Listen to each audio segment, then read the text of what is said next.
Well, it really is outstanding. And I'm sure it wasn't easy either. No, it wasn't, I would have to say. Greetings, Andrew.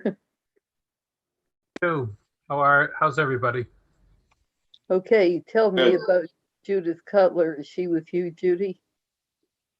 He is hopefully coming. Yep, she's coming. And there's Matt. Yes, I am. I'm here. And Nat A little too. frazzled, but I'm here. So, greetings, Matt. How's business? I don't know why my video is not working. Well, yeah. I'm still alive. It's busy, but it's good. That's good to hear. Yeah. Finding employees this year is a challenge.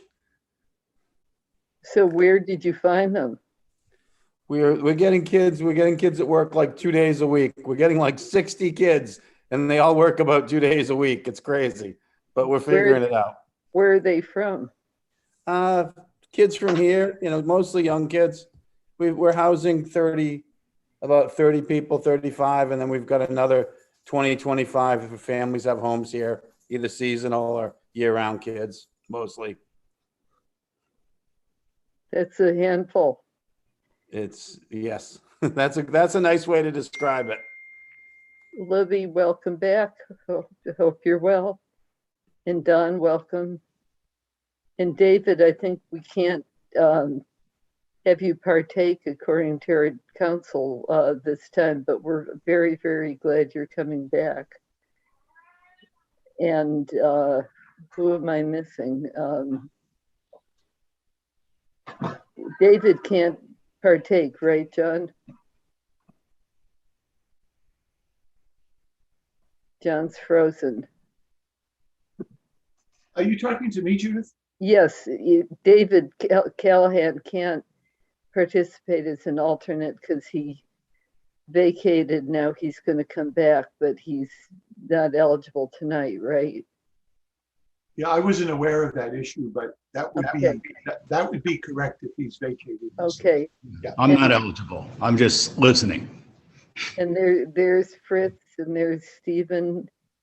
Hi, Judith. And Catherine, you're there someplace. David, we're awfully glad you're coming back. And Ken, we're very glad you haven't left.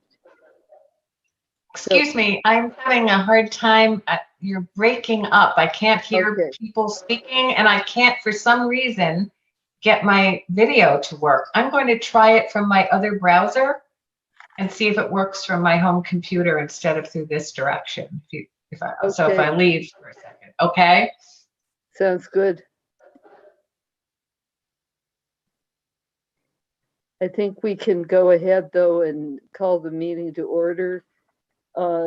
This is a joint meeting of the select board and the planning board to talk about the 21-22 annual town meeting and Those guys are like not necessarily. pardon me.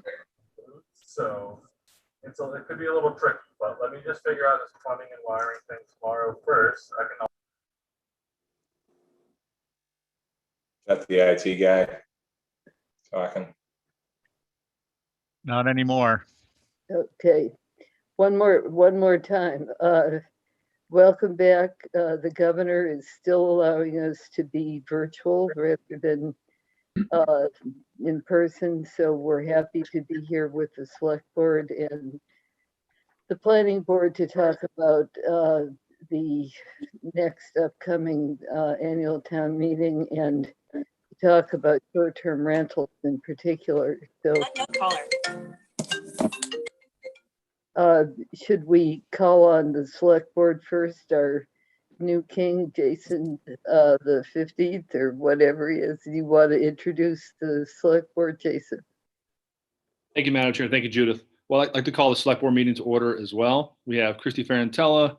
I see Don Hill-Holgate. I see Matt Fee. I'm not sure if Melissa Murphy's on. I don't see her right now, but four of us are here. We have a quorum. Thank you, Madam Chair. Thank you. And for the planning board, Dave Iverson, just say aye or Aye, here. nod your head and we'll hear the marbles. Nat, Aye, Fritz, here. and Aye. okay, and John Trudell, I don't see. Our alternates are Campbell Here. and Stephen. Here.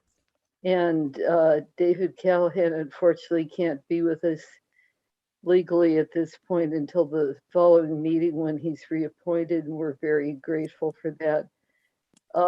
Staff, Libby Gibson, Leslie Snell, Here. Andrew Force, Here. Paul Murphy, I'm sorry. Megan Trudell, Here. Judith Cutler, Here. Catherine Insero, are you here? Here. And Judy Barnett, Judy Barrett, I'm here. Barrett, I'm sorry. Yeah. That's okay. No Well, worries. Tucker Holland, Here. and Ken Bogrand. Yes, and Judith Wagner. So we're here to talk about short-term rentals and the upcoming next round of annual meeting. Jason, would you like to start us? Judith, do you want me to start here? Please, that's great. Sure. So thank you. And so we wanted to, staff wanted to have an update with the board about, the articles that we passed at the last town meeting, and then to think about articles to sponsor for the next town meeting, even though May 2022 seems like a long way off. It isn't when it comes to the prep that has to go and, possible research and other things that go into the development of the articles. One issue that we all are aware of is the debate about short-term rentals that came up at the last town meeting. It overshadowed much of the discussion, and there's been some recent legal developments, which I know Fritz sent in a case about the Linfield. And we also got an update from KP Law about that. And so one of the topics, at least that Libby and I discussed at cabinet level, was that, there was going to be at least some thinking about whether or not our zoning bylaw adequately covers our current practice of short-term rentals that we have. And this was one of the topics that came out of the cases. There was a case in Bourne that was somewhat related. There was a case, again, the Linfield case is more recent. So we also have a lawsuit. I'm not sure that everybody is aware of this, but there is a lawsuit where, and that's why Paul is here, that there was a request from Act Now to do enforcement action against a property at New Mill Street.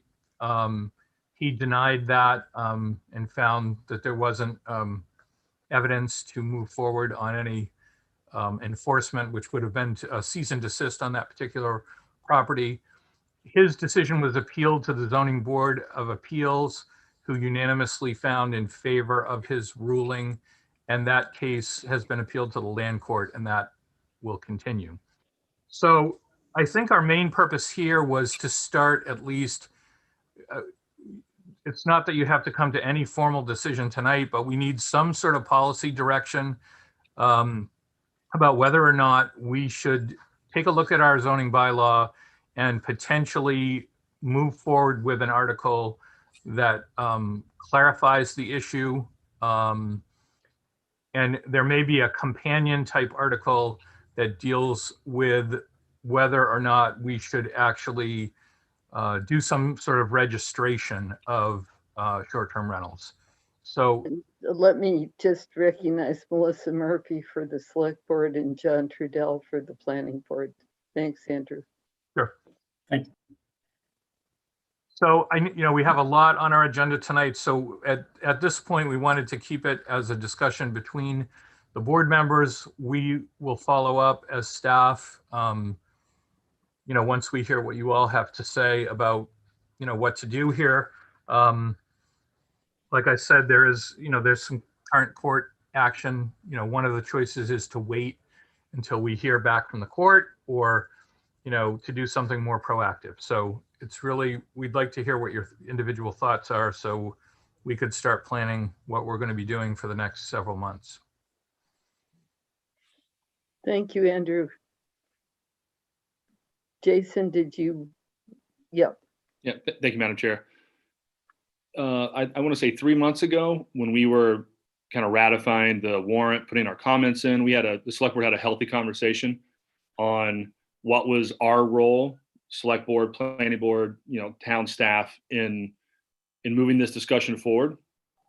And we all agreed, maybe not exactly what to do, but we did think the town needed to have their say in it, whether it was a work group or some form of that. So I think, at least with that conversation, we were all supportive of having some type of entity, select board, town administration, town staff, planning board to do something internally on our end.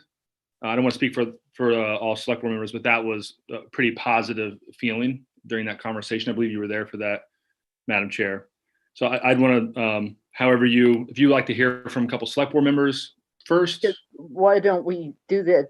Go down the row, Jason, then we'll Sure. do the same with the planning board and anybody else.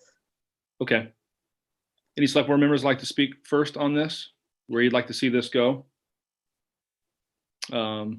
Matt or Don, I could see you first. I see Melissa's got her hand up, Jason. I'm sorry, I didn't see Melissa. Sorry, a lot of boxes. Go ahead. Totally cool. Thank you so much. I'm sorry I'm late. I think that from my perspective as a select board member, this is really an investigation into how short-term rentals impact the quality of life as it relates to our strategic plan. And I think there are several issues that have come up through this discussion. And I think it's important that we have this conversation and parse them out so that we can understand what is related to perhaps our purview from policy, noise, things like that, and what are zoning related issues and planning related issues. So I think that it's, from my perspective, it's a conversation about what exactly or how exactly are short-term rentals impacting quality of life from the select board perspective as it relates to our strategic plan.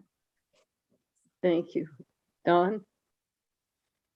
Just to sort of continue with that, I mean, I've continued to come back in regard to this discussion to, we've got a fundamental question to answer, which is, what is the problem that we're trying to address? And what are the different ways that those problems can be addressed? And in what ways are they unique to a short-term rental compared to any other type of longer-term rental, or a home ownership where there might be neighborhood issues, because there may be a number of different things that we need to get at in terms of safety concerns, in terms of parking concerns, in terms of noise concerns, in terms of upkeep concerns, and then also how it relates, like Melissa said, to things that would fall under a general bylaw compared to a zoning bylaw. Thank you. Matt, did you want to speak, or Christy? I think that I'm glad Article 90 came in front of us. I think it brought up a lot of good topics that we as a select board and as a town, as a planning board, need to wrestle to the ground. It's quality of life in the neighborhoods. It is impacts, and I think the tricky part is, if we are going to limit them in some manner, fashion, where do you draw the line? And how do we find the way to draw a line that's fair? I think all of us will say, you know, you should be able to rent your own home while you're living there or living there most of the time. I'm not sure where we draw the line. Is it, you know, some of what's happening now is more institutional money. It's more big business money with multiple units that are really our hotel, de facto hotels. You know, are they paying taxes at the same level? So I'm not sure. We have a lot to figure out in between those two things. It's a quality of life issue in these neighborhoods. You know, I had a call this weekend, and the story I heard was there were two rentals. One was an older house with no AC next to a newer house with a pool that had a bunch of 20-somethings in it or 30-somethings that were keeping the other house awake the whole time. And, you know, and they tried to take care of it, and the owner of the one house wouldn't buy it, and the real estate agents had to sort of, you know, get it under control. But that's increasingly happening in our neighborhoods, you know. So those are, you know, some of that is the noise problems that Don alluded to. You know, there's a new app called Swimply, swimming pool rentals, and that hasn't hit Nantucket, but you know, like Turo and some of the others, it probably will. You know, and people rent their pools now for an hour, 2 hours, $150, $200. So these things are turning into businesses. The swimming pool app is a business app. The rental car app, it's not sharing your car, it's you're a rental car agency. And you know, in the Linfield case, you know, they're saying, you know, that is a business. So we as a town, you know, one way to do it would be to say you could have a business wherever you want all over the island. You know, that would be one thing, say that's a good thing. Another would be to say that only in certain areas or only certain, you know, is it only a certain duration? Like, we have to figure out where do you draw the line. And I don't think, from my perspective, it has impacted our ability to hire. I don't see groups of kids applying anymore they're all living in a house together. You know, that doesn't have, we don't see that much at all, you know, which we used to, even recently we were seeing it. That's not happening now. I also have a bunch of off-island kids who used to work for me for a full season. The parents didn't rent their house. They got offers that were too good to refuse in August. So I'm housing them. I have to find housing for them for 2 or 3 weeks in August because the parents rented their house for the first time ever. So I think that I don't think that demand is going away. And I don't think we as an island can build ourselves out of it. I don't think we can build enough affordable housing or summer workforce housing in competition with the demand from outside. So I think we have to look at what are the different tools that we have available to do this in a way that is fair. Christy, did you want to speak? Yes, thank you. I think most of the board members touched on it, and I think Don made a really good point of what is the problem that we're trying to tackle. And something that we discussed at the select board meeting when we were going over trying to create a work group is kind of what are the impacts of short-term rentals on the island. What we heard a lot leading up to town meeting was how it was affecting affordable housing, and there wasn't any real clear indication of how short-term rentals are affecting affordable housing or a housing market. And so I think we could use something like a work group to commission a study to really kind of dig into some of these challenges that we think are problems that may not actually be problems. And so when we talk about our strategic plan and quality of life, I think housing is also a big thing. One of the other things that the select board talked about right before town meeting was the new fees, the impact fees that could be passed along. And I think that's something that we could be discussing, is if that's something we want to bring to the next town meeting, and what, you know, could those be something that goes towards these quality of life issues or affordable housing in the future. Thanks. Thank you. Chris, you brought us this decision. Do you want to start? Sure. I know. Did Jason want to? Oh, I'm sorry. Okay. No. I thought you'd already spoken, but he may want to come back and speak again. Okay. I just want to speak to the Schuyler or the Linfield decision. It was included in the board packet. I don't know how many people have read it. It's an important case, more important than Bourne and some of the others. And I'll just point out a few why. It was a case decided by the Massachusetts Supreme Judicial Court, which is the highest court in Massachusetts. It's also significant because the court chose to jump over the Court of Appeals. So it took it directly from a lower court, meaning they thought that it was an important decision to decide rather than to wait and have a lot of different communities litigating in different forums. So it is a decision by the highest court, which very clearly says that the short-term rental, at least as it was used in that case or context, is not a residential use. It's not an accessory use. And they went through other things that it wasn't. So I think that's been decided in the courts. We don't have the option of deciding whether that's the case. The only thing that seems that from the going forward in terms of are these permitted in a residential zone is what it would be by amending our zoning bylaw to permit something permissive, a permissive use, permitted use in a residential zone, which somehow deals with short-term rentals on some basis and saying that they're permitted. Right now, the way I would read it, I'm a lawyer, you've got town council here, but the way I would read it is given the language of our bylaw and given the Schuyler decision, in Nantucket, short-term rentals are not residential uses, which are permitted until something changes. And I'll just stop there because that's kind of where I am. So I think we clearly need to be addressing the zoning, at least the planning board from a zoning point of view, needs to be addressing the current situation because it also has an effect on the existing litigation, existing houses, and everything else. I mean, so enforcement issues, and I'll just stop there. I mean, I just want to make sure everybody understood the decision. I think John Giorgio wanted to speak. Thank you, Judith. I very much appreciate Fritz's comments.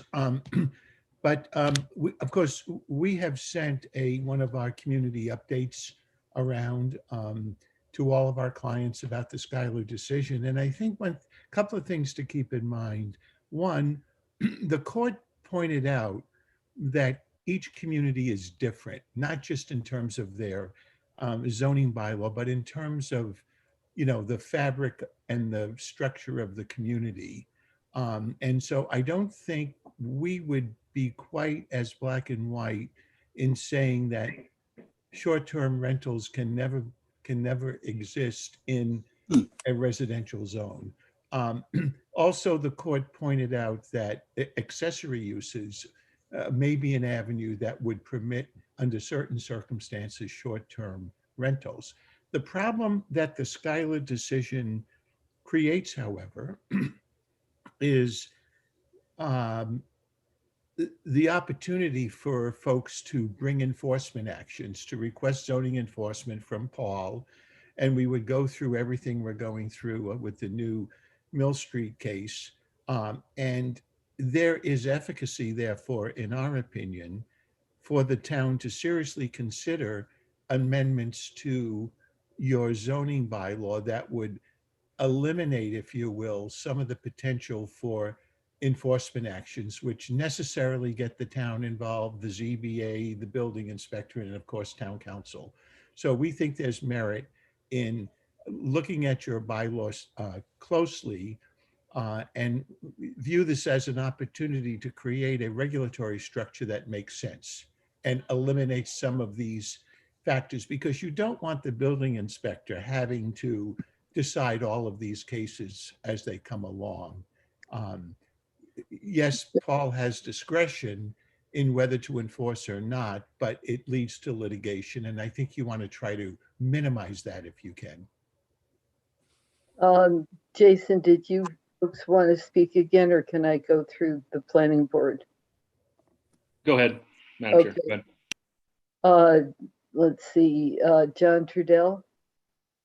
Yeah, there's obviously a lot to be said about this, and I think Dawn said it best. I concur with her. What is the problem, and what are we trying to do to address how short-term rentals play a part? There's going to be something that comes up every day. Somebody's going to say it has to do with commerce. We're too big to fail.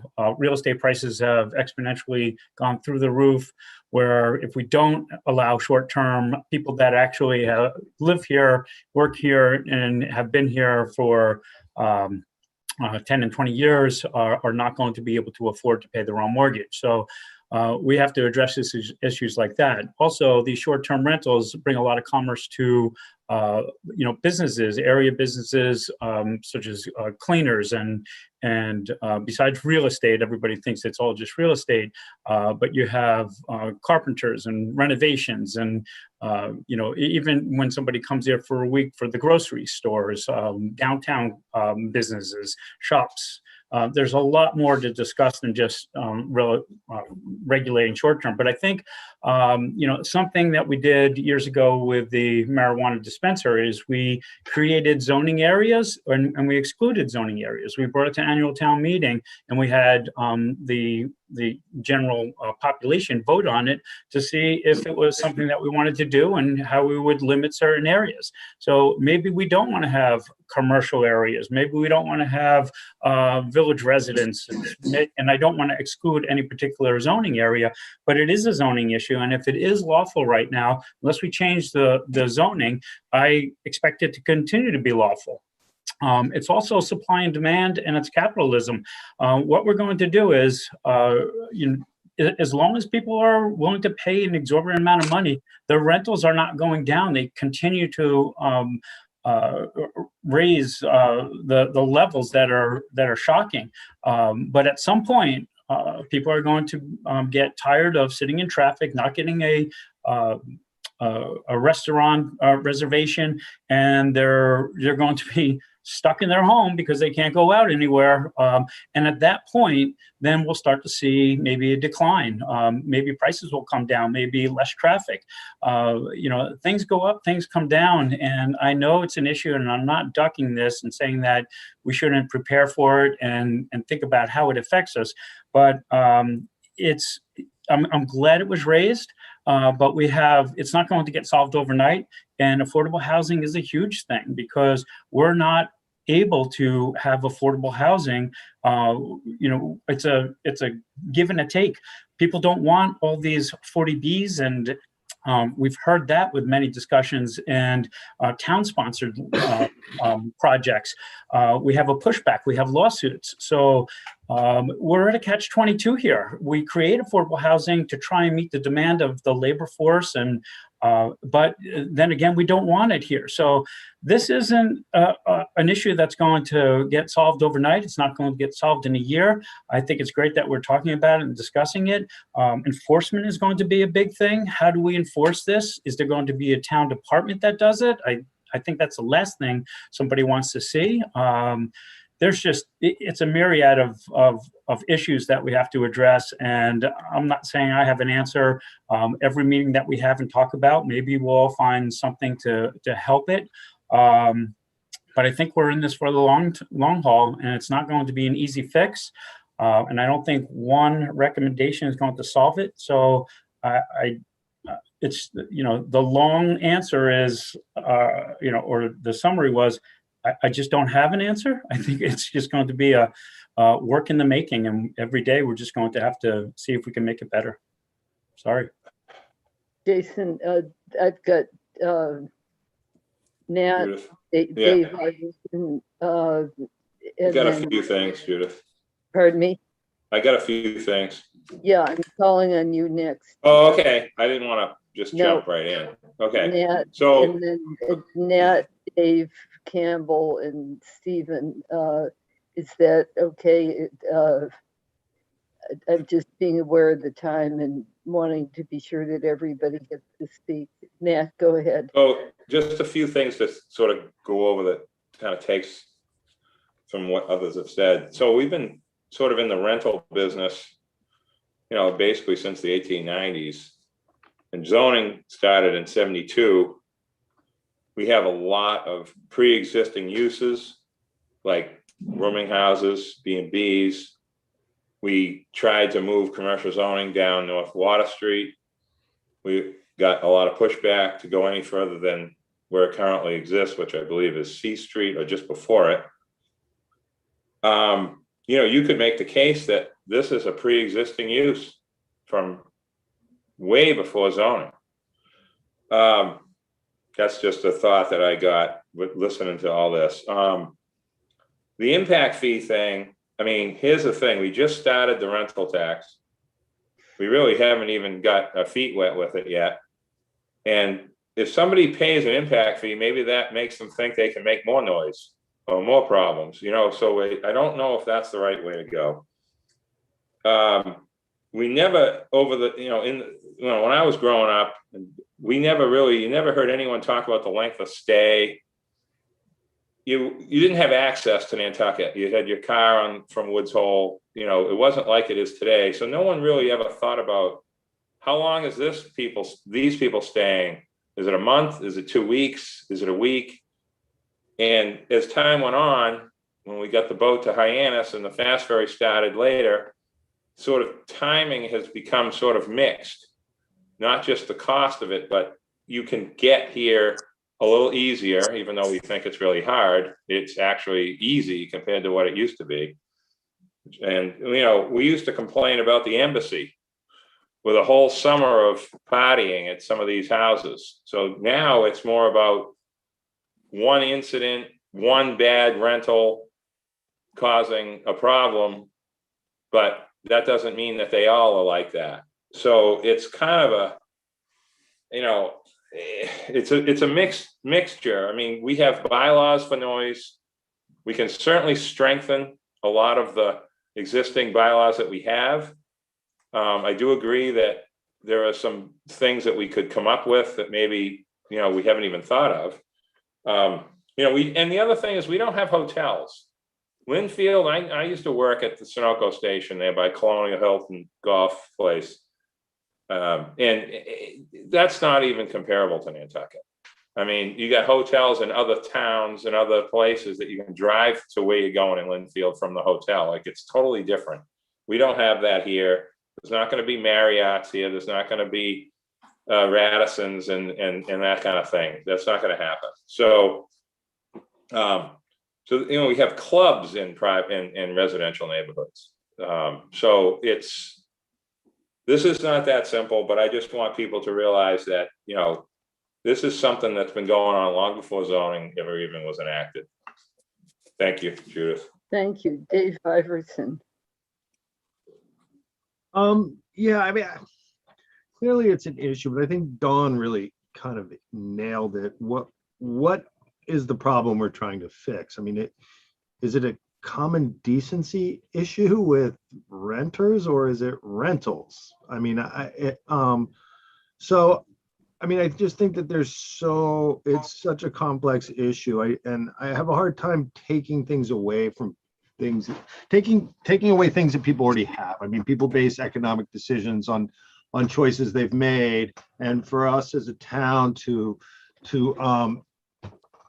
wipe that out is tough. So I agree that rentals have some issues, but we are a resort community, and every resort community depends on short-term rentals in some way, shape, or form. So like John says, I don't have the answer.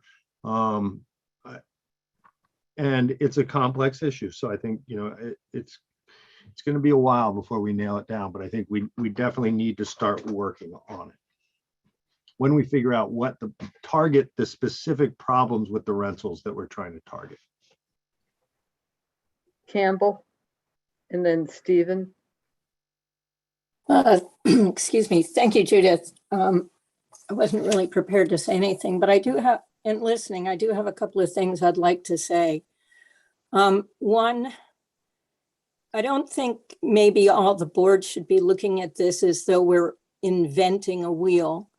Many towns across the United States not just Nantucket and the Cape, many towns across the United States have experienced a lot of difficulty housing workers when the short-term rental apps came in. I believe when I was following the discussions that were going on in Boston, you know, people were working, regular working class people were having a hard time finding apartments because people were either renting their apartments out that they used to rent long-term. They're now doing like an Airbnb or a VRBO. And I believe, you know, that type of thing, that's what's happening here. I know of people who used to rent rooms to summer employees, kids that had come out here, you know, or young adults that would come out for the summer and they'd rent a room in the house or above the garage or what have you. And those are all now on, you know, VRBO and Airbnb, and everyone that's more app adapted than I am knows all the other lingo that goes with it. So I find that to be an actual problem that has been proven in other towns. So I don't think we need to, you know, stretch and see if that's actually true. I mean, we can and see how it affects us, that's fine. But I think we need to really admit that there's a truth in that. As far as, okay, so that was Boston and other towns. As far as John's point on capitalism, I get the capitalism, but I have a strong feeling that unfettered capitalism does not lead to a better place to live for the working class. And I don't mean the poor per se, but, and I think that's been shown as well over time. The affordable housing issue, you're never, like Erica Perkins said on this past Saturday, 2,000 short-term rentals are turned over in 5 hours every Saturday. That's a huge workforce for 5 hours on a Saturday. So that's a huge effort on their part to get this, to keep this all rolling. And I'm just not sure that as you increase the number of dwelling units on the island, I'm just not that, you know, not the people who mow their own lawn and clean their own house and that kind of thing, but everyone who needs some form of catering. I just don't see how we will ever provide enough housing on island for the working people. To me, it is a lot like a dog chasing its tail. And unless it gets a really long tail, I just don't see us reaching it. So I think our affordable housing is great, but we also have to realize that a percentage of that affordable housing we're not just housing our people, you know, our people in need of housing. Is it like half of that? You could live in Missouri and apply for housing on island and in a lottery and get housing before we're housing our own people. So that at a state level, I think is a problem with the 10% requirement of affordable housing.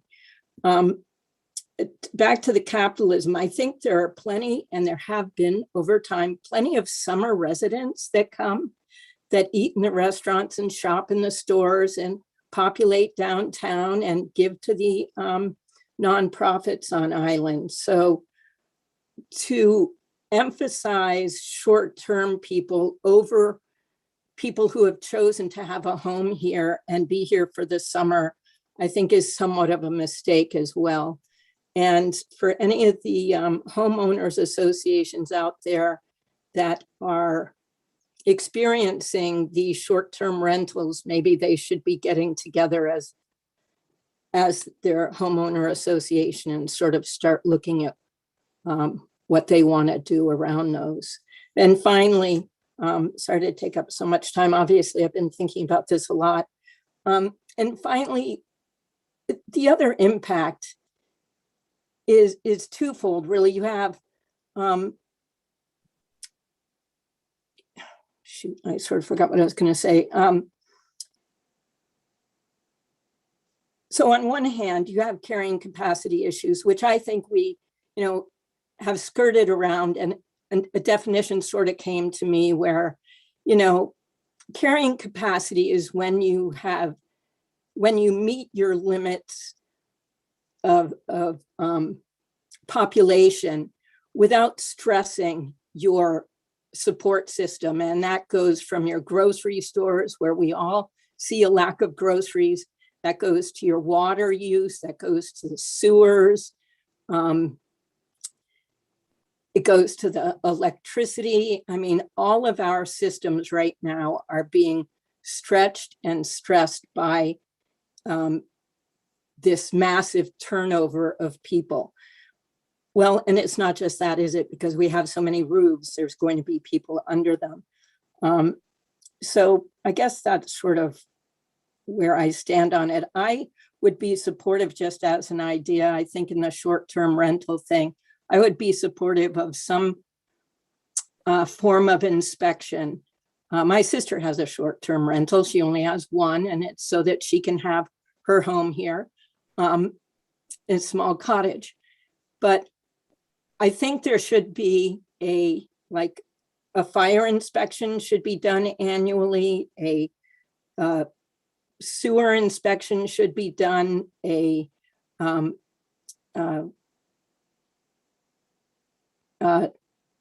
building inspection, just to make sure that, some of the things you want to make sure is that the number of people in the home are actually what is the house is built for.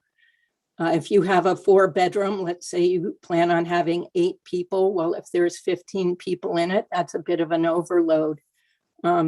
So I'm rambling, but anyway, I would like to see some kind of inspection, and that the annual fee would be paid, whatever the cost to have all those things done would be included in the annual fee for registering your short-term rental. Because I'm not against short-term rentals, but I just think we really need to think about, the change in the neighborhood characteristics that we're all experiencing. Thank you, Campbell. Stephen, and then we'll try to wind this down. I turn to Leslie and Andrew again for final. I would love to hear from Tucker and Judy and Ken, but we're going to be talking about the housing production plan, so probably we can, I don't know whether the select board is joining us for that, but if you feel compelled to speak, I just am aware it's 4:45 and we have a meeting that is going to go longer. Stephen. Thanks, Madam Chair. I'll be pretty brief. I think first and foremost, some of these comments relate to not just short-term rentals. They relate to properties around the island. And I think that more appropriately, what I would suggest is we consider 2 categories of action. And I think these are of equal priority and pursued simultaneously. I think the one course of action is the one we've been talking about, which is assessing the problems and trying to determine workable solutions, those, for the long term with a work group and focus groups. The other, I think, is more laser focused in nature and a little bit more nimble, certainly a little bit more nimble in action. And that course of action is to propose intentional protections within the zoning and the general codes for the intermediate term, so that generally accepted, commonly practiced rental activities can continue. This is for the reasons others have stated, and I might add, I think that so that revenue that helps keeps really a cross section of Nantucket's socioeconomic classes, wealthy, not wealthy, middle class, you name it. They count on these finances to stay afloat. And I think that needs to be able to continue without threat of litigation. Again, for the intermediate term. I would suggest that both of these types of actions will require their own definitions. For instance, out of the gate, the term short-term rental itself means different things to different people.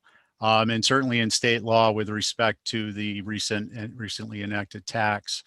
I think last, perhaps most important, is the comments that were made about agreeing on the problems before proposing solutions, which to me seems to be very wise.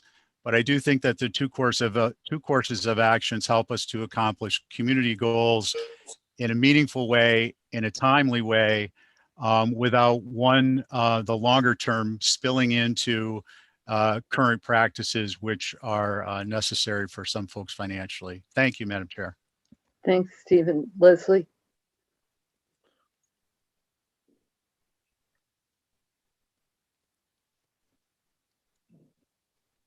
Well, she's getting, Leslie, are you there?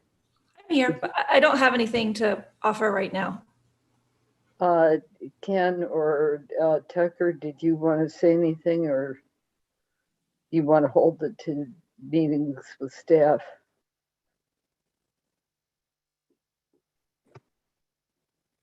Thank you for the opportunity. And this is really helpful for us to hear the discussion, and I'll hold any further comments to staff. Thank you. Same for me. It's been a very helpful listening to the various thoughts and the sense of trying to identify the scope of the problems, both on the short term and the long term basis. And because I think, as Steve indicated, both are very important, but both I think will require different types of solutions. So really interested in terms of seeing how it's structured to be able to address the two types of issues. Thank you. Thank you. Jason, I'm not going to speak just because of the time available, but I would simply say I think it's very important to the public at large to have a chance to engage around these issues, because at town meeting, we really had a kind of truncated discussion about real estate interests or whatever. And I know Andrew's knowledgeable. We spoke about this afternoon, but for example, he's got a capacity to talk more deeply about rentals and data about rentals. Judy probably does too, but I think it'll be important for people to have actual data to think about as they go forward, and I'm happy to help in any way I can. We really deeply appreciate your taking the time to talk with us today. These are very good questions. Andrew, do you have any last things you want to say? Otherwise, I'll turn it to Jason. No, I think I appreciate the dialogue, and I think it's great when we have these joint meetings to discuss a topic like this. So, and the comments were helpful, and I think that it tells us, I mean, at least I heard what I think our next step should be. So anyway, thank you. Libby, I think you're still there too. Did you have anything you wanted to say? No, but thank you for the opportunity. I appreciate it. Okay. And Judith Cutler, I don't know you, but if you have something you'd like to say, you're more than welcome. No, I think this was a very interesting discussion. It gave me a lot to think about. And as you go forward, if you have any, issues that you want help with, I'm available. John Giorgio has his hand up. You're mute, John. You're mute. Sorry about that.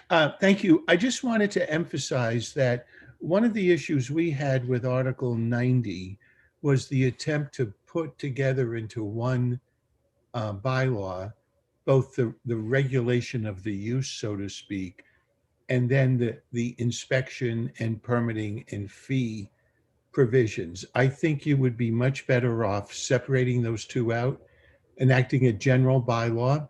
A lot of the towns on the Cape, for example, have either regulations or bylaws providing for inspections and registration and that kind of thing. And that's totally appropriate for a general bylaw. When you get into the use, obviously, that's your bailiwick in terms of proposing zoning amendments. I just wanted to make sure John, everybody. I would just say I agree with you that having a general provision makes more sense to me.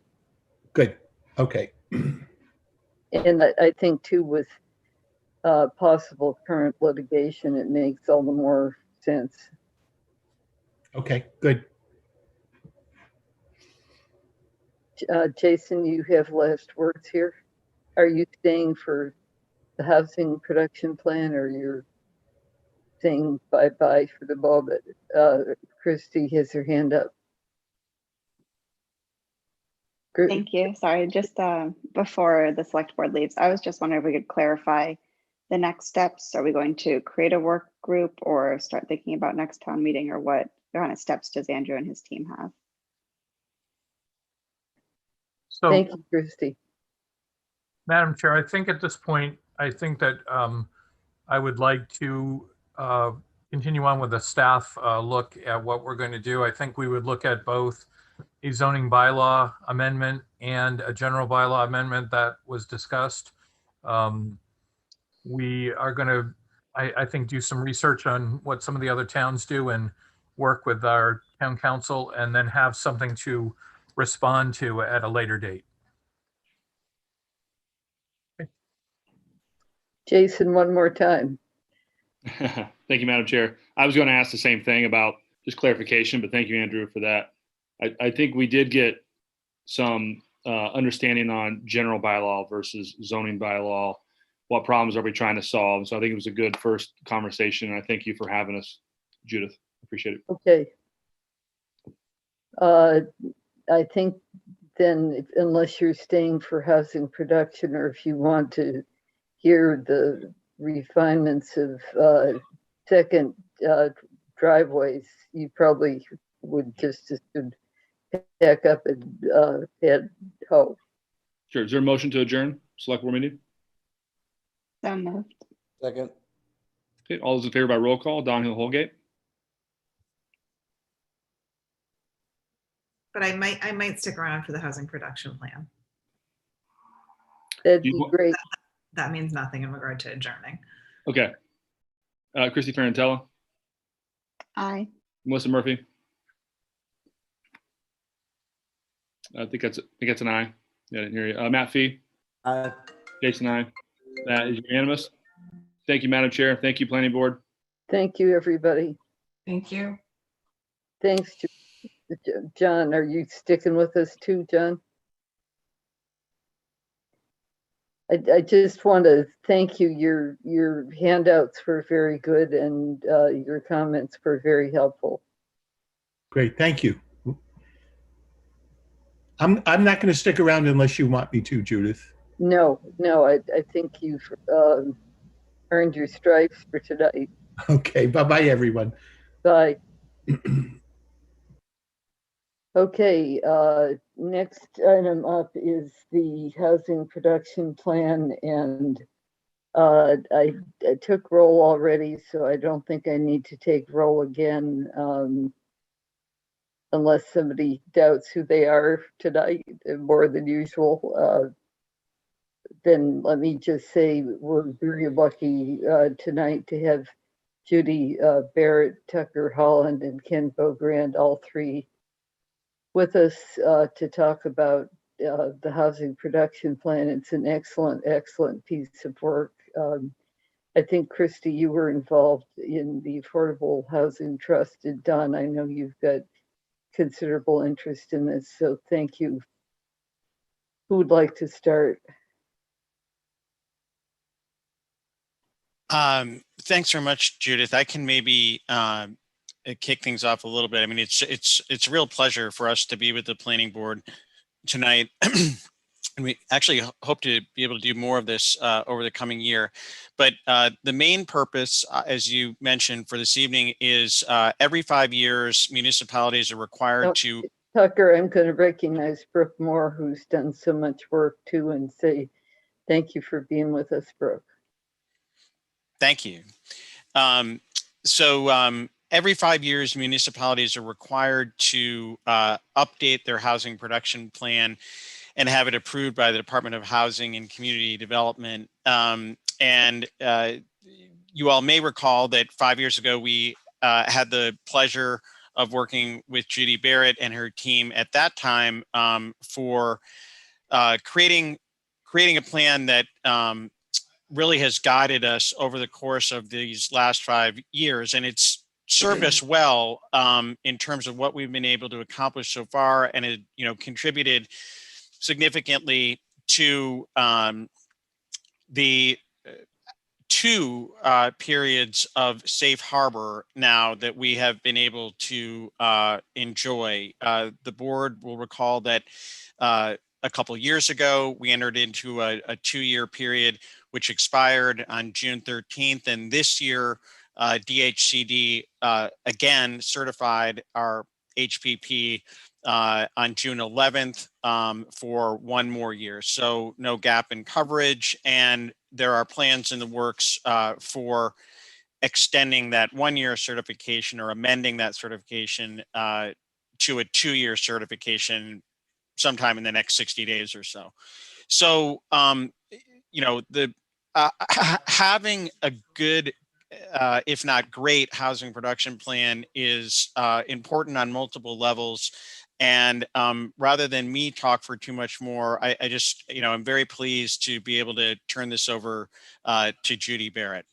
So thank you for the opportunity tonight. So thank you. Can you all hear me? Super.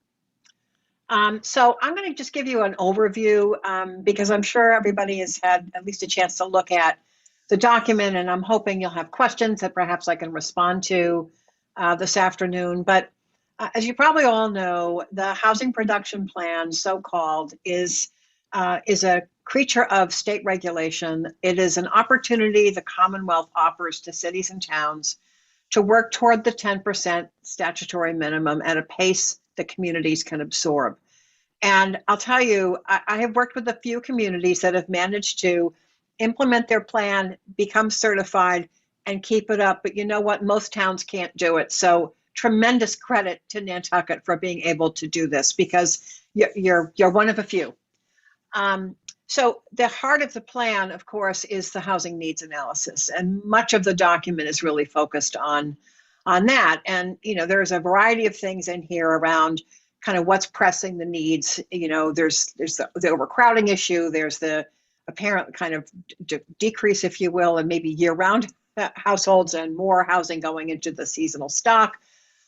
Very high housing costs in relation to income, especially for renters. And you know, the issues, social, economic, and otherwise, of having a very high vacancy rate. So there are a lot of needs on Nantucket. And every time I work with your town, I keep thinking about the study that John Ryan did in the early 1970s. And he said something in that report that I've never forgotten. And I think it remains true. And that is that the challenge for Nantucket is that you have too many markets competing for the same inadequate supply. So there's all this pressure on this housing supply to meet a wide variety of needs that go beyond really the capacity of the housing to do it. So that has a lot to do with, you know, the cost of housing and why there's overcrowding in certain parts of the island, and et cetera. But in any case, we spend a lot of the time in the needs assessment looking at sort of what's happened, where things seem to be headed, and what some of the pressures are on the island to try to meet its housing needs. Part of that housing needs assessment is also an analysis of barriers. So in any housing plan, you kind of look at, well, what are the needs? And then you ask, well, why do these needs exist? And they exist for a variety of reasons. Some are market-based, some are regulatory, some are purely financial. And so we look at those barriers, and some of them are environmental regulatory, which are very important and appropriate for the island to have. Some of it is the tremendous success that the Land Council and other groups have had acquiring and protecting open space. So as a result, you have a lot of protected land on Nantucket, and we don't question the need for that protected land. What it does speak to is how difficult it then becomes to address the housing needs you have with the limited land that is available for development. So the plan looks at those kinds of conditions as well. The other thing that I think we ran into or saw a lot with this plan, even more than the last one, was the difficulty of the tension that seems to be in Nantucket today, perhaps more than I remember it, about the sort of tension between growth, development, change, preservation. It seems to be an exacerbated kind of problem. And so we picked up a lot of that in the interviews and the webinars that we did. And we think that that actually is sort of a barrier in a way, that part of the problem is just all the tension and the disagreement on the island about how to meet a variety of housing needs, and should the island even be trying to do that, perhaps without more information. Fortunately, we were very lucky in this case. We had Tucker, we had Andrew, we had Leslie, we had the Housing Trust, with whom we were able to kind of bounce things off as we heard comments from people. And sometimes it's hard to get policy direction from a town when you're in the middle of one of these projects, but we didn't have that problem. We actually had the benefit of a lot of guidance from your staff and your Housing Trust, and it made the document a better document. It's also why it's on version 9 right now, but that's perfectly okay. From the housing needs assessment, you go into a series of goals, which are laid out in the plan. If you have questions about them, I'm happy to address them. I'm not going to read them all off. I don't think it's necessary at this point. And then on the strategies piece, this is really the heart, from DHCD's point of view, of the plan. As a planner, I focus a lot on the housing needs assessment because I really care about that. It's kind of my passion. But a plan without strategies is not really a plan. It's sort of just a needs assessment. So DHCD requires communities to address 5 types of strategies in the plan. And this plan does that. One of them is, in what locations would the island consider supporting a comprehensive permit under Chapter 40B for the production of affordable or mixed income housing? And a related question is, where do you think your zoning could be looked at for some additional opportunity to create affordability? What kinds of housing do you want to see as you continue to develop and increase your supply of affordable housing? What kinds of housing do you want? Are there opportunities with the existing inventory of municipal land, or perhaps land the town could acquire, that would be appropriate for affordable housing? And then the last criterion DHCD wants us to look at is sort of what are the regional opportunities for communities. And this again is where Nantucket is just so different, because you don't have neighbors next door with whom you can collaborate around addressing housing needs. But you actually are part of a Cape and Islands kind of conversation that is a helpful way to address that criterion. So with the help of Andrew, the Housing Trust, and input from residents who participated in the webinars that we held, we were able to identify a number of sites, which again are in the plan, and address those requirements that DHCD has.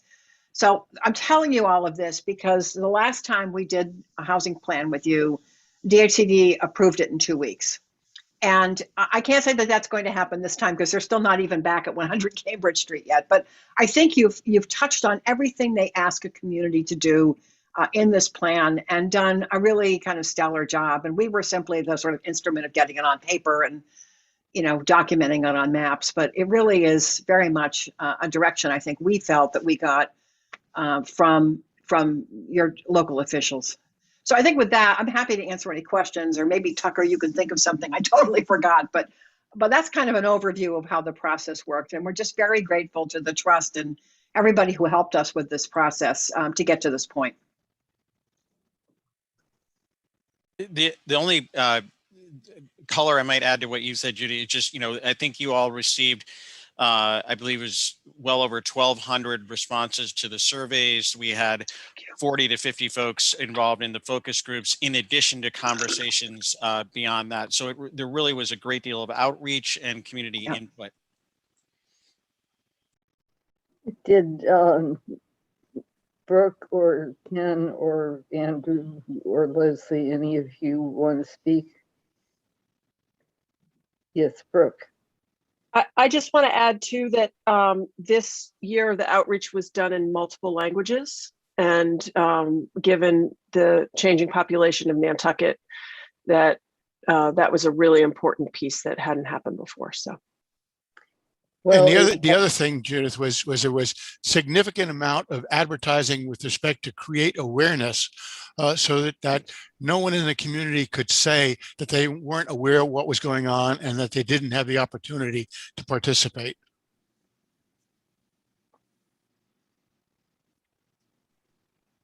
Brooke, what languages, just for the benefit of the good and order here? Portuguese, Spanish and Portuguese. There were Well- versions of the survey in each language. I know you personally have been involved, but so have others. So congratulations. That's very important. We thought so. Rick, did you have your hand up? Anybody in the planning board want to speak to this? What is our protocol here that we recommend to the select board? Is that right? Yeah, so I'm sorry, Tucker, you want to go ahead and answer? No, go ahead, Judy, please. So the Commonwealth's requirement is that both boards, your board and the select board, approve the plan. The select board then transmits the plan, probably under Libby's signature, but transmits the plan to the state as the sort of chief elected official. And then that is what starts the 90-day, up to 90-day review period that DHCD has to review and act on these plans. But they want to know how both boards feel, and they need that sort of transmittal letter confirming all of that from the select board. So do we need a motion or do we need a letter? Well, probably both, I think. I think that you would probably want to take a vote so it's in the record, but maybe then a quick memo or something. I mean, I'm probably, Andrew, you may have a better way to answer this than I do, but I think a memo from the planning board to the select board for their hearing is probably a good thing to do. Right, right. We would definitely need the motion. We need you to vote, and then we'll follow up with that memo. Yeah, and the select board is planning to take this up on the 21st at their meeting. Is there a motion then? Yeah, just before we make the motion, Andrew, the word approve, not endorse is the correct word? Yes. Okay, so I'll make a motion to approve the housing production plan. As written. Dave seconds.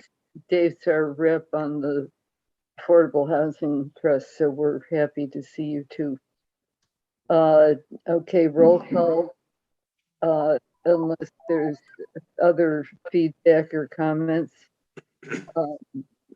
then I'll call roll call. Nat? Aye. Dave? You're Aye. John? Aye. Fritz? Aye. Judith? Aye. Thank you. Thank you so much. Thank you very much. Thanks, everybody. Let's have a motion that says thank you to Judy and our company. Nat, you want Nice to see you, Judy. Nice to see all of you too. I know, this is wonderful. I know, I always love coming back. I wish the pandemic hadn't gotten in the middle of this because I only got to go to Nantucket once, so it's kind of unfortunate. Yeah, oh, by the way, did... I mentioned this to Tucker and I'll share it with all of you. You know, one of the things that makes these plans more interesting to a reader and frankly, better documentation going on is photography of what exists. So if you guys have any pictures of Nantucket, anything in the community that is particularly special to you, can you make sure we get them? I mean, electronic files are great because we're going to be doing a final layout of this plan after the select board acts on it. So any art you can provide, we would love to have. And everybody will get credit for what they give us. You might like to see Peter Brace's picture in the annual report. He's very good. His dog is good too. Okay. All right. Thank you to Don. Thank you to Christy as well. And we appreciate your being here with us. So goodbye, everybody, unless you find it compelling to listen to hearing requests or things. I enjoy your company, but I got another hearing I've got to get ready for, so I'm going to go. Okay. Thank you. All right. Yeah, bye-bye. Bye. Okay. We now have election of officers, annual appointments, and then we move into the meeting. Thank you, Judith. I'll make a motion to keep the officers the same for the year 2021 or for the next, I guess, the next year, whatever that is, 21, 22. I'd second that motion.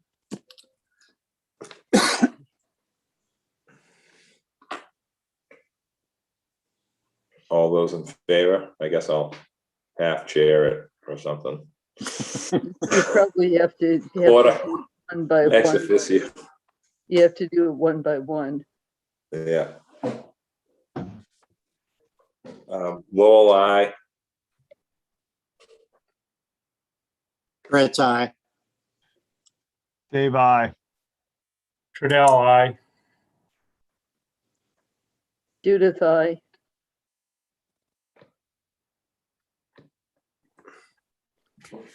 Well, thank you. Thank you very, very much, everybody. You've been real friends and contributors here. It means a lot to me, and I look forward to the chance to keep working with all of you, staff and board members, and my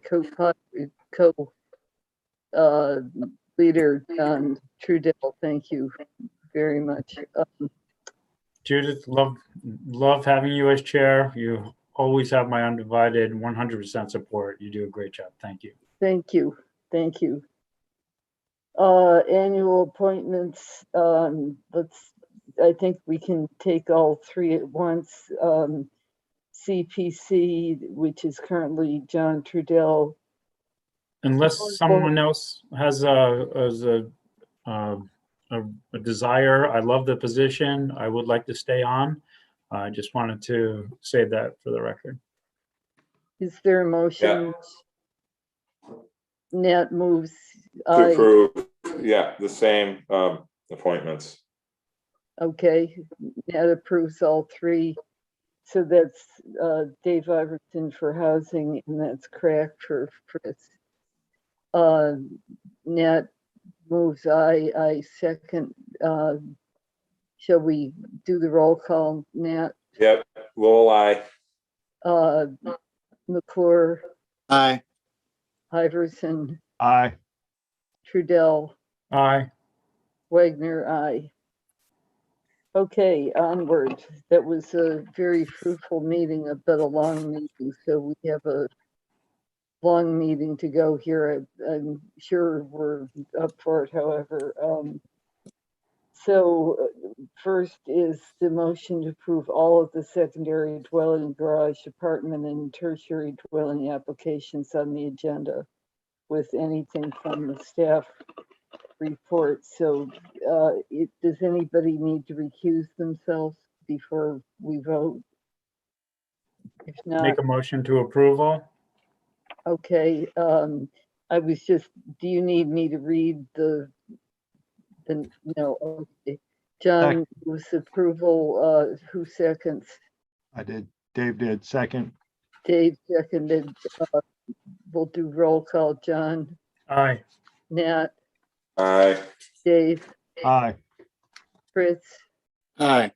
Judith, aye. Okay.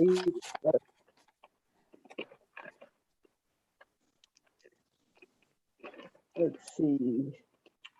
That included the tertiaries. Now, ANR plans, I'm on page 6. Yep.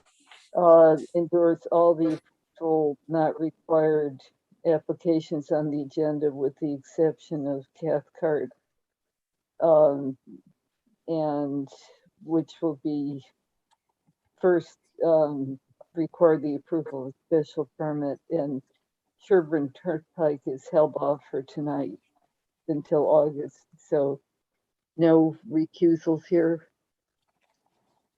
Okay, is there a motion?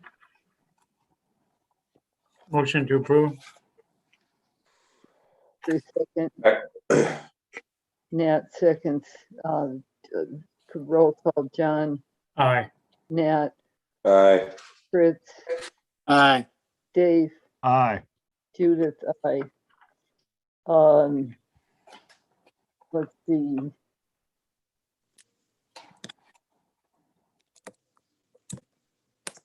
Cathcart is on page 7. We have to have a public hearing Right. on that, but should we hold off on that and keep going, and then we'll come back to that. Preliminary plan, Stop and Shop, 51 Sparks Avenue, 109 Pleasant Street, 7 Sparks Avenue. This is a preliminary plan 12 buildable lot subdivision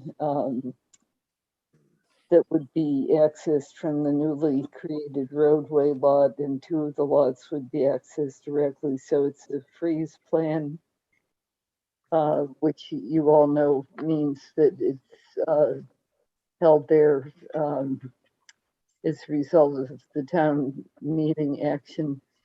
I see John Hessian, greetings to you. Usually what we do is have our staff give a brief report, then we'll turn to you, if that's all right. That's fine, thank you. Okay, we welcome you here though. Thank you for being with us. Thanks for having me. Okay, Megan, anything you want to tell us? No, I think nothing really to add beyond the staff report, and John is here to present. Just the intent of this is for a freeze plan. The preliminary plan was filed in advance of town meeting. However, it was too late for the deadline at our last meeting, which is why we didn't take it up for discussion then. But in terms of regulatory freeze plans, they did meet the statutory deadline of filing that with the town clerk prior to annual town meeting. Okay, thank you. John, anything else you want to say to us? Don't have to.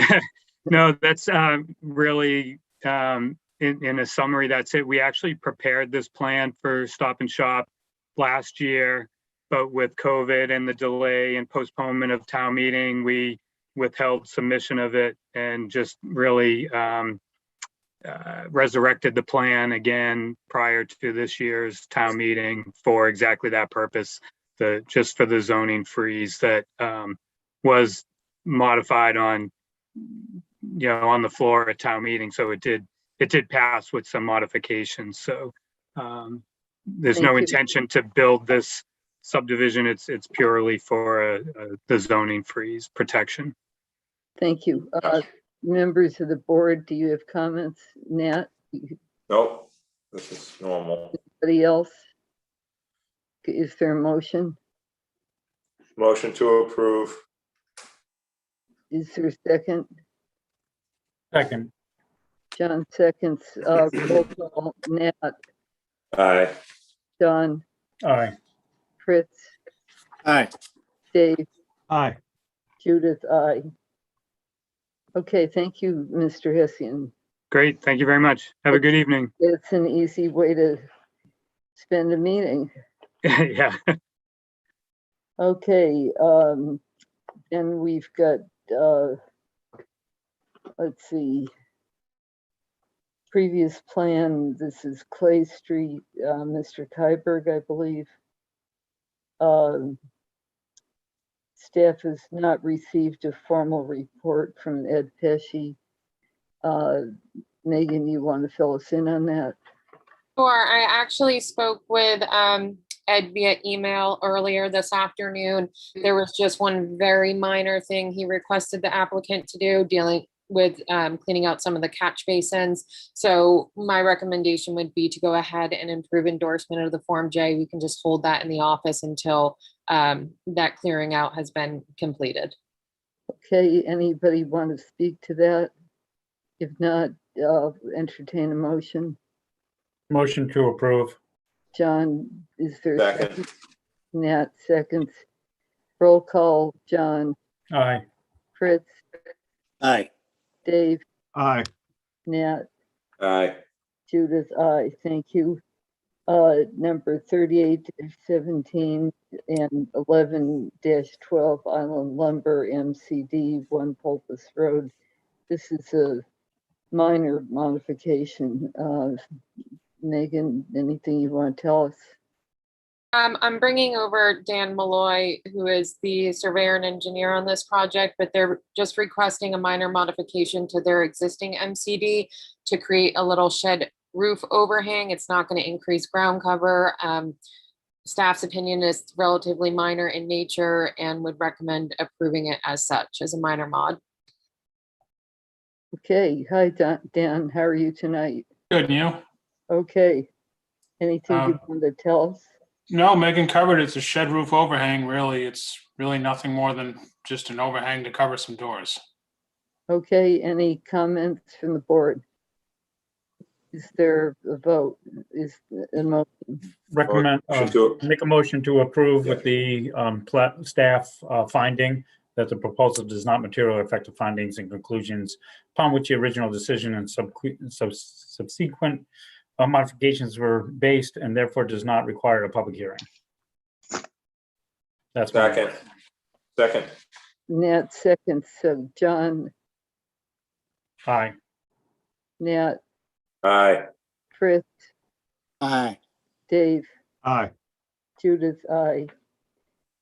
Great, thank you. Okay, we're ready to move into public hearings. Thank you, Dan. You probably have several more, as I recall here. First one of these is continuation to 10 Cliff Road, 10A and 10B Cliff Road. Action deadline is held over and the meeting will be September. This has already been voted to continue till September, so there's no need for a vote.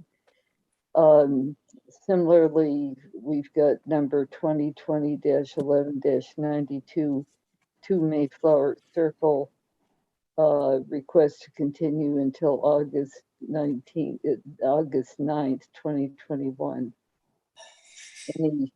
Anybody want to speak to that? If not, that's continued as well. Okay, here's one that is going to take more energy.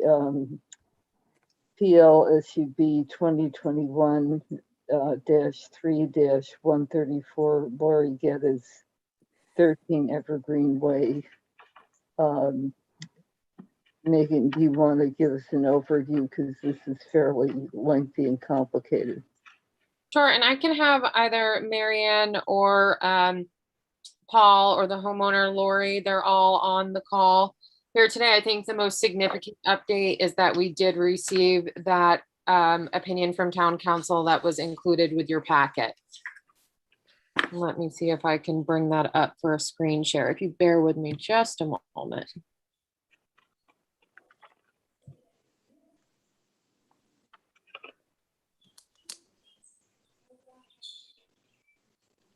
This is page 13, just before we get to hydrangea.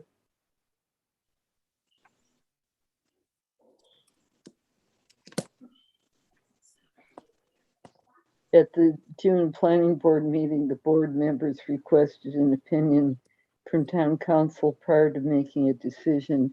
Included with the packet is an email from town council, which states the planning board is authorized to waive any of its own regulations, which would include frontage and access requirements. Planning staff continues to recommend approval of this subdivision as proposed with the recommended conditions listed in prior staff reports. You want to say more, Megan? No.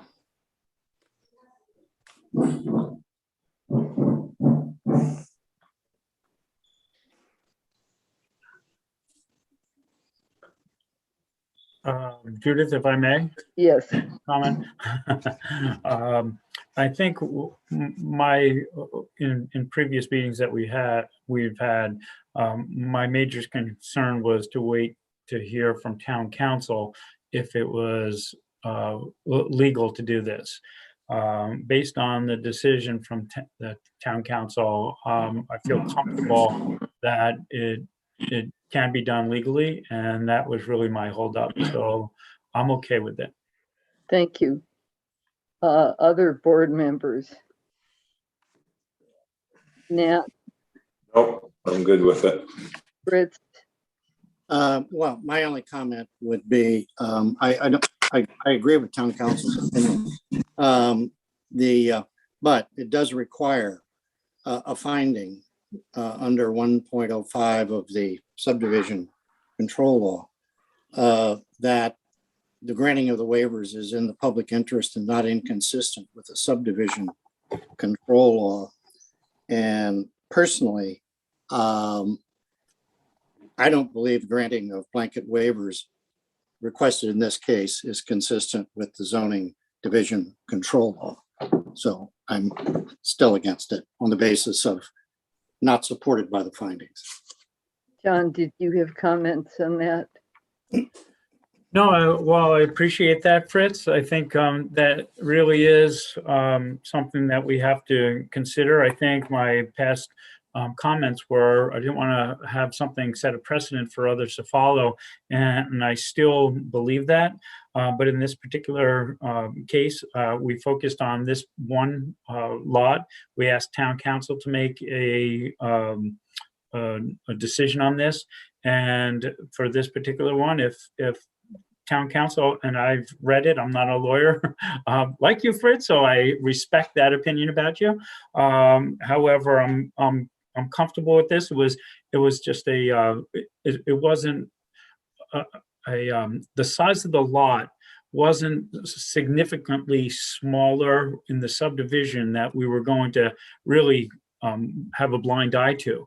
This is very, very small, the difference to do this. And with town council, I'm okay with it. I don't want to say that I'm 1,000%. I still have some concerns, and I worry about how others will follow if this is going to be the lead for that. And then I feel like I'd have egg on my face, but we focus, I like to take every application on its own merit. We've had considerable debate on this one for a couple of meetings now. I think this is the third meeting on it, and I think we've answered as much as we could, and we really put it out there for town council. So with their opinion and their letter to us for this particular one, I'm okay. Dave Iverson, I think you had comments the last time. Yeah, I can't say that town council made me feel more comfortable with it, to be honest with you. But you know, we have used this method before to subdivide land, getting frontage from permanent easements. I mean, so I'm okay with it. I'd be less comfortable denying it and having that big lot just exist the way it is. I just, my big concern really is, as maybe John touched on, is with this decision, are we going to see a stampede of lots that people thought were possibly unsubdividable in the past? So that's a concern that weighs on me heavily. So yeah, that's kind of where I'm at right now. Ned, I think you. Yeah, to add to what Dave said, I mean, this is a 10% ground cover on 2 acres, or build is 2 acres. That's a heck of a lot of building by right if this was sold as just an open lot. That's what you have to look at. You know, more is less in this with this approach. We can restrict this to, I don't know what the staff recommendation was 2 meetings ago, but I know we discussed 2 dwellings per lot. Is that correct, Andrew or Leslie or Megan? And we can do that with this approval, correct?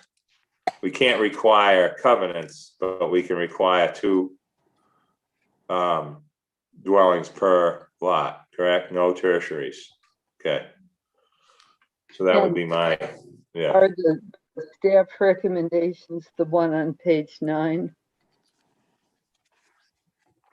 Yeah, but that's okay. I don't think that particular recommendation was included in my recommended recommendations, but we can certainly add that into the motion. So do you want to say that again, Megan? That specific recommended condition was not included in the prior staff reports, though it was something that was discussed. So if we're going to add that in, just add that to the motion. Okay, thank you. So this is a hearing, public hearing. Are any citizens who'd like to speak to this matter? I see one hand raised. Yeah, could I just say one thing on behalf of the applicant on the tertiary dwelling issue? It was not in the prior list, and I'm wondering if it would make sense to allow one of these lots to have a tertiary dwelling only because they are supposed to be rented by year-round occupants. And, you know, we just listened to the whole housing protection plan, improvement plan, and you know, it would, they're small, they're restricted in size, and I think it would be a good idea, especially in this neighborhood, to allow for one of those, at least on one lot, and restrict the other one to two lots. Ms. Getty, is dwellings. that agreeable to you? Yes, ma'am. I would like the front lot to be able to have a tertiary. And I would be willing to give up one on the rear lot. Thank you. Emily Molden, I see your hand.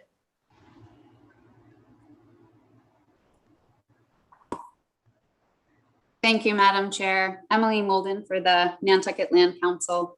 Thanks for recognizing me. I just wanted to make a few additional comments to the board before you guys vote. Certainly appreciate that the board waited to receive town council's opinion on this matter. And I think that while that opinion does make it clear that the board certainly has the ability and the discretion to grant waivers as it chooses, it doesn't seem to me to be very specific to this particular project. I think, again, as it states, it is in the board's discretion to determine whether these waivers are appropriate. As was stated in the letter that I had submitted previously, as well as the one submitted this past week or so from our representative Kathleen O'Donnell, we don't believe that these are appropriate waivers to make. It was discussed, I think, at the last meeting and also in the letters that we submitted, that the applicant really is proposing here to use this easement, driveway easement, as a street for one of the lots and not as a street for the other lot. I understand that there has been instances before, specifically for Daffodil, where a similar waiver was granted, but we don't think that that was an appropriate decision at that time, and certainly don't feel that it binds the planning board to make it again. It does undermine some of the fundamental intents of the bylaw and regulations that cover frontage and lot area, and definitely are concerned, similar to Dave, as Dave expressed, that this could continue a precedent or set a precedent even further for future lots to do the same thing that currently are not subdividable. I just don't think that we're really aware of what potential there is for this to open up subdivision in other areas. I also just wanted to reiterate that the homeowner, the applicant, does have the ability to subdivide this lot currently using the covenant provision. Not a subdivision. Or qualified family members. And I just think that it's important to really consider what kind of a precedent it would make and whether or not the findings that the board needs to make to issue this permit are appropriate. Thank you for your time. Thank you. Fritz, did I see your hand or Nat's? Can I just, Madam Chair, if you don't mind, Yeah. I just want to kind of respond to that. It's a covenant, it's not a subdivision. It's not a subdivision. I'm going to say it till I'm in my last breath. It's not a subdivision. So when that gets said, that just isn't totally true as far as what's, you know, being heard. A subdivision is a subdivision. A covenant lot is a secondary lot carved out of an existing lot that can already have a second dwelling. I know we all know this, but I don't know who's listening. We're not at live meetings yet in person. I can't see anyone. All I can tell you is that term subdivision, when someone hears that, they think 3 houses allowed, boom, boom, right? No, all that is separating ownership. If you could put 3 covenants on this lot and 1 primary, still wouldn't be a subdivision, but that'd be a great option. But we don't have that in our bylaws right now. That's a big piece of land with a lot of ground cover allowed by right that could be a gigantic type of, I don't want to say the word trophy, but that neighborhood is getting somewhat gentrified. So this process allows for less than what could happen if this was built out and its full ground cover as one big lot. So I just want to make that clear. Sorry, Emily, but I have to say that because it's the way it is with the covenant. Okay, if there's anybody else who is in need of speaking, Andrew?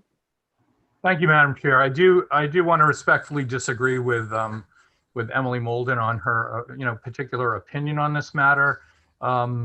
Each and every case should be evaluated by the board on the specific instances that are before it.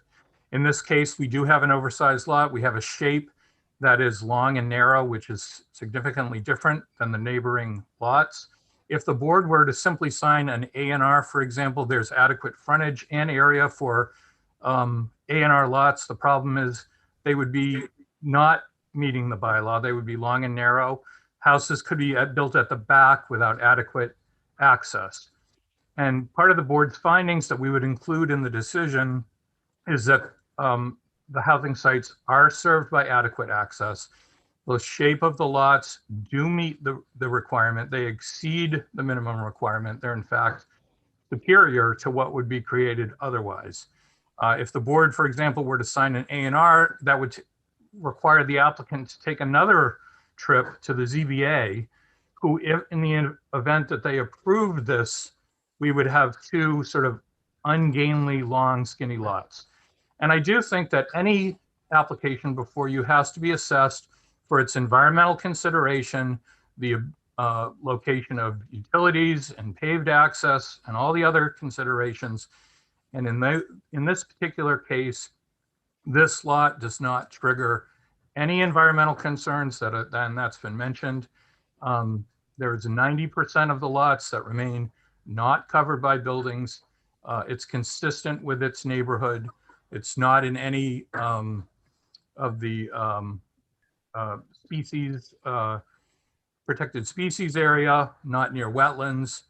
So again, you as the board, I would encourage you to use your discretion and evaluate each, I think it's pure speculation to assume we're going to get flooded with a bunch of applications. We don't see these that often, and each application should be viewed on its own merit.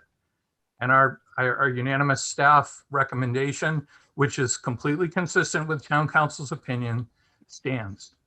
Thank you. Okay, I'm just going to take note that it's 20 to 6 and people have spoken, but you can speak again. I see total 1 phone call in listener. I assume that's Emily Molden again, but it may be somebody else.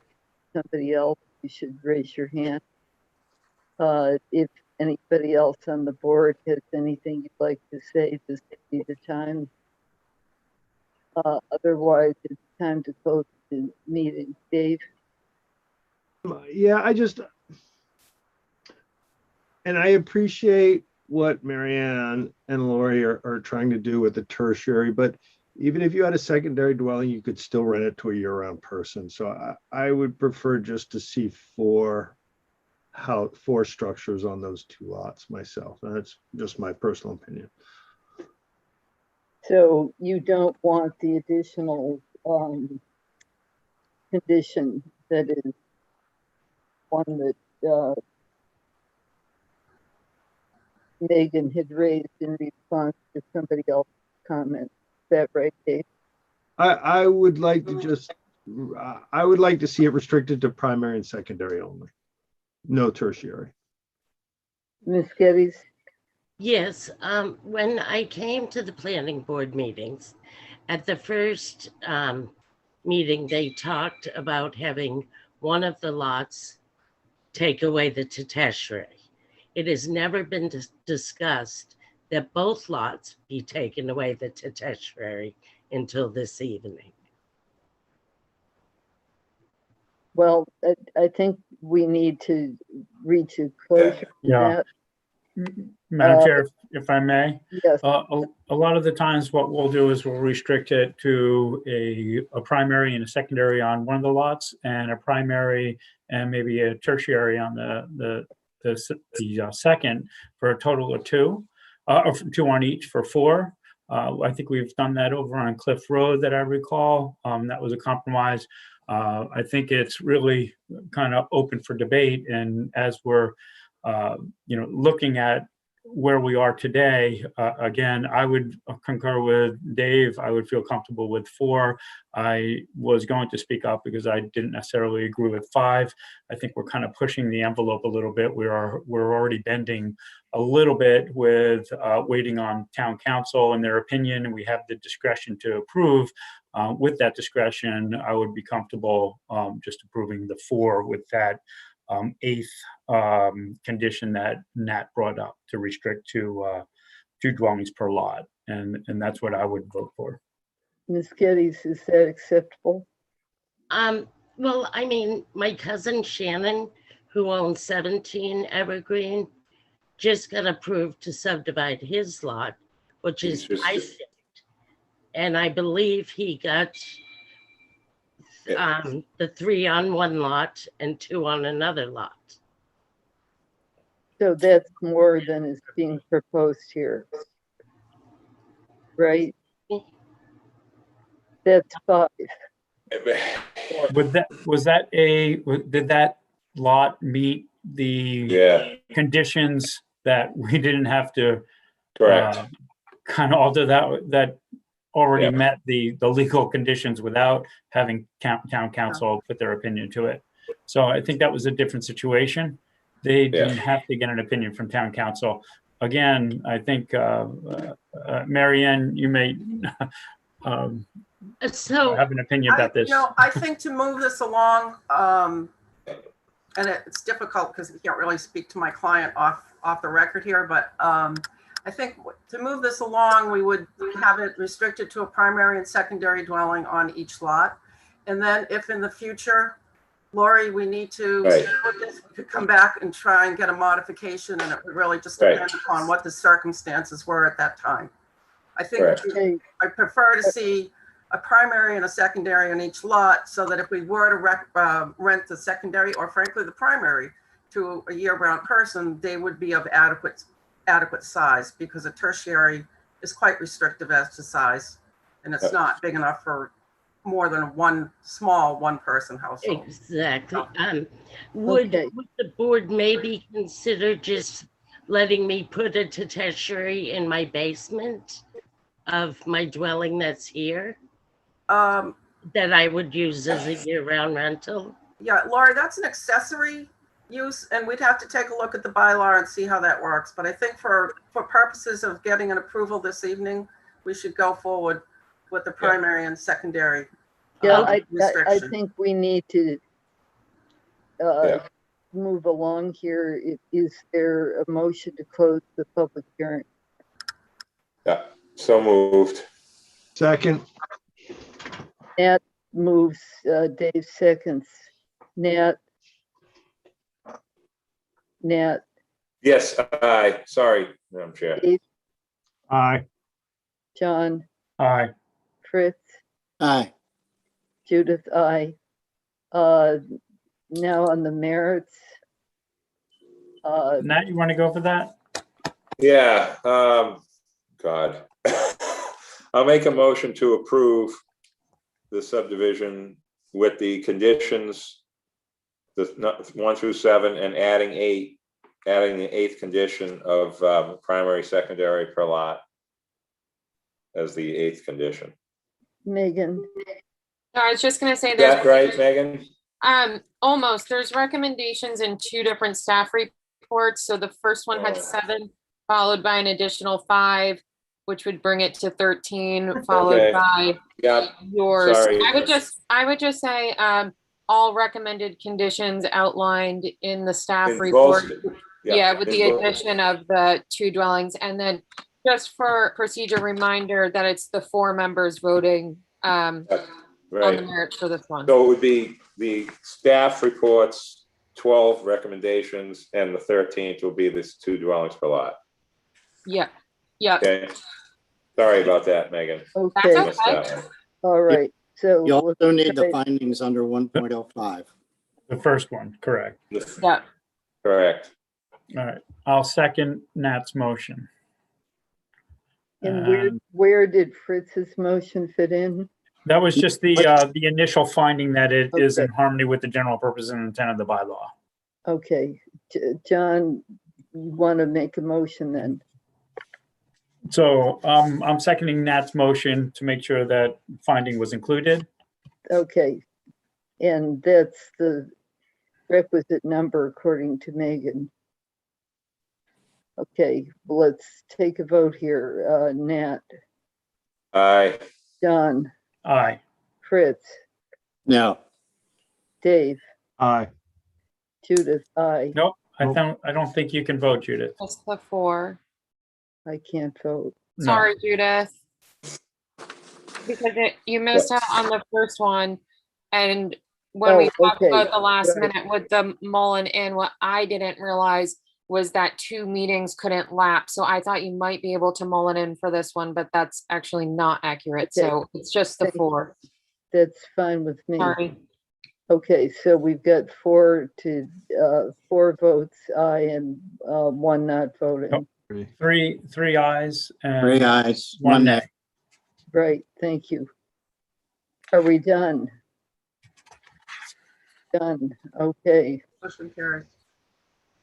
Thank you very much for your help. We appreciate the time. and Thank you. effort. Thank you very Marianne. much. Very much appreciated.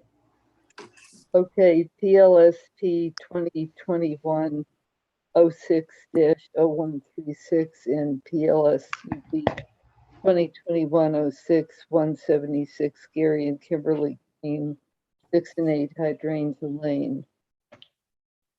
Jesse Brescher and Richard Glidden. Megan. This is modification of an existing subdivision. Yep, I'll go ahead and let Jesse give a presentation if that's okay with you, Madam Chair. Sounds good. Hey, Jess, Evening. how I was are hoping you would do it, Megan. So I can do it if you no, want. it's fine.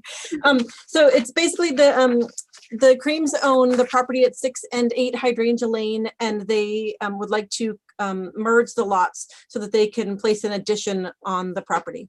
And because it's a modification of the overall subdivision, we're here tonight, but I think it's fairly straightforward. I'm happy to answer any questions if the board has any. The other thing I wanted to add, I was a little nervous about the septic regs, but we've already gotten Board of Health approval for the merger of the lots so that the allocation of bedrooms for Title V purposes has already been resolved as well with the health department. Thank you. We did one of these. In this, already. in this neighborhood, right? Right, Yeah. right in the front. Yeah. Mhm. Yep. Yeah, this is, I think if I may, this is an easy one. They're giving up a dwelling, a buildable lot. They're giving up a driveway. They're actually just merging it in an addition. I think this is a bonus to the neighborhood. Yeah. For me, it's kind of cut and dry and easy. Okay, I'm just going to do the hearing and then you can close it if you want. Ladies and gentlemen, this is a public hearing. If anybody wishes to speak, this is your opportunity. If not, we're going to finish off the hearing and the board will deliberate. I see no indication of anybody who wants to speak. Move to close. Second. And John, Aye. Nat, Aye. Dave, Aye. Fritz, Aye. Judith, aye. And I'll make a motion, Madam Chair, that we approve with the 2 findings and the 2 conditions from staff. Thank you. John, Aye. who's second? I'll second that. I'm sorry. Oh, sorry. Yeah. Thank you, Dave. Aye. Aye as well. Nat, Aye. Fritz, Aye. Judith, aye. Okay, congratulations. Thank you very much. Thank you. Have a good evening. Thanks. Google Home Apps. Richmond Great Point Development. This is PLSP 2021-06-037, Sandpiper 2, Beach West Road. We heard about this the last time, but Megan, you're going to remind us, aren't you? Yeah, so the last meeting, there was some subdivision amendments. The special permit request before you today is very similar to the one in which you approved, I think, 2 or 3 meetings ago for Sandpiper 1. What they're asking is to relocate 2 required parking spaces that would normally have to be located on the lot, to just relocate them off-site to the apartment property. They will be granted permanent deed rights to those 2 parking spaces per lot. And I think any more detailed questions on that, we have Dave Arminetti here, but this one is pretty straightforward as well. We're always happy to see Dave. Dave may not be happy to see us. Good evening, Madam Chair. You want to tell us? Good evening. Thank you. Good to be before you again and see everybody. I should note for the record before I say anything else that it's glad to see that there's a body in the United States that can still hold an election without a lawsuit or a recount. Thank you. I think Megan captured the nature of this request quite well and concisely. This is a follow-up to the action that you took at your June meeting, where your board approved some of the preceding subdivision actions to allow for this to happen, which is to provide for the parking of 2 out of 6 code required spaces for 4 of our duplex lots on the west side of Beachgrass Road on small slivers of land that we have available in our adjacent Meadows 2 apartment land. As Megan indicated, we completed the subdivision component of this at your meeting last month, which you approved. And this is a follow-up to provide for the special permit relief that is technically required so that these parking spaces will be legal, even though they're off locus from the lots at which they serve. So as Megan pointed out, it's a fairly subtle zoning relief, but it is important to make sure that these are conforming parking spaces and conforming homes that can get building permits and certificates of occupancy. So other than that, I'm glad to answer any other questions. I will say, for the record, since we were before you last at your June meeting, we have just a matter of a couple of days ago received our final of the 3 land court orders to allow for the transfer of land through these friendly eminent domain procedures from the town to us that will allow us to finally file and register this subdivision once you take this further action and once the select board approves the conveyance of that land at their real estate meeting in July. So we're moving along, getting closer to being able to provide some more of this important housing in the northern half of our subdivision, and we respectfully request your support here on this small piece of it. Thank you. Thank you, Dave. I see Campbell's hand. Yeah, I just have a quick question. I haven't really followed this a lot, been reading it all, but do you anticipate this occurring in other areas? And one of my wonders is, as you're occupying space across what would be the street there, was that to be open space in the original design? Through you, Madam Chair, if I can answer that. Yes. The question relates, I believe, to the portion of the Meadows 2 lot that we're essentially swapping this land into for these small parking spaces. As the board's aware, a parking space is essentially 20 by 10 with a little bit of space around it. So 300 square feet times 10 in this case, 3,000 square feet. That lot of our Meadows 2 triangle lot, which we are about to go into construction on, is about 1 acre and 2/3. It's a very small amount of land that we're shifting.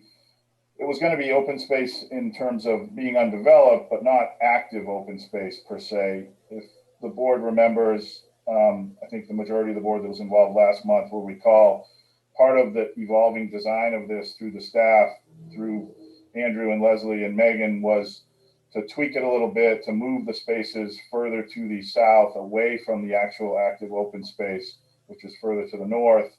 And as a side note, I know I explained this last month, but we actually redesigned this portion of the Meadows 2 project to consolidate it from 4 buildings to 3. So the overall ground cover and the overall building footprint in this phase has gone down, and the amount of green space has gone up from the plan that was originally approved by your board and was reviewed and approved during our zoning. So even with trading a little bit of this land for parking spaces, the net amount of total green space, when you include passive space and active space, is actually going up a little. And more importantly, as the staff can explain if necessary, the real binding principle here was to try and keep as many curb cuts and driveway cuts off Beachgrass Road as possible, which is the main road that serves this subdivision and allows all the traffic into and out of Old South Road. So we spent a lot of time with the staff and a lot of time with your board back in the 2016, 2017 period, really working on that and coming up with these common access points and common driveway points to make sure that would happen. And I'm sure Megan or Leslie or Andrew would be glad to speak to that some more, but it's going back a few years now, but that was an overriding design and planning principle here that we're furthering with this action. Madam Chair, Yes. just another quick question, because I believe these will be paved spaces, and I'm just wondering if the storm drainage, water drainage plan accommodates these just because it's a move. Do you see what I mean? Like maybe it's an even swap. They're not here, they're over there. That would be my only question. Just, I know flooding can happen and. Sure, Madam Chair, through you, I can answer that. Yes. The vast majority, if not all, of these rear parking spaces, along with the drive aisles connecting them, are either going to be pea stone gravel or shells. So okay. It actually won't be pervious. None of the ones that have been constructed so far have been pervious. And certainly we're not encouraging pervious surfaces. And if the board will remember, there's a lot configuration review process that's required on a lot by lot basis whenever anyone comes forward for a building permit that the planning staff needs to conduct. And although I won't speak to them after working with them for 10 years and knowing how cognizant they are of some of these overall goals, I can say with great confidence that they would probably discourage asphalt paving for any of these driveways, notwithstanding all of our desire to continue to make Mr. Petkoskis' business viable. Thank you. Stephen Welch and then staff. I didn't catch that right away. That was a good one. Thanks, Madam Chair. I was just going to comment, if it's of any benefit to the other members of the planning board. Excuse me. Spent quite a bit of time on this particular area as a member of the HDC, and these proposed are wholly in keeping with the aesthetic that was established and originally envisioned there and was acted upon through HDC approvals. So I thought I would mention that for your consideration, including the idea that the impervious parking area is beneficial. Thank you. Thank you. Leslie or Andrew, do you want to speak to this?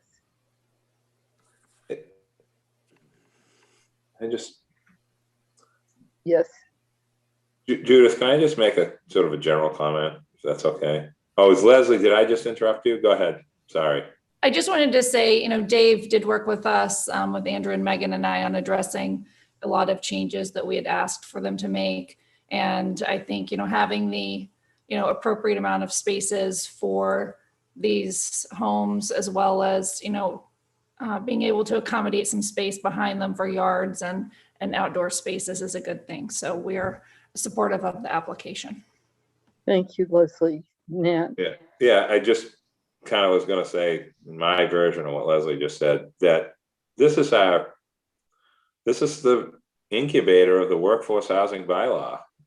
November 9th, 2015, Dave Arminetti standing there at town meeting. I introduced him, and this is where we are. And that's why this is such a good process, that they're fixing things before it's finished.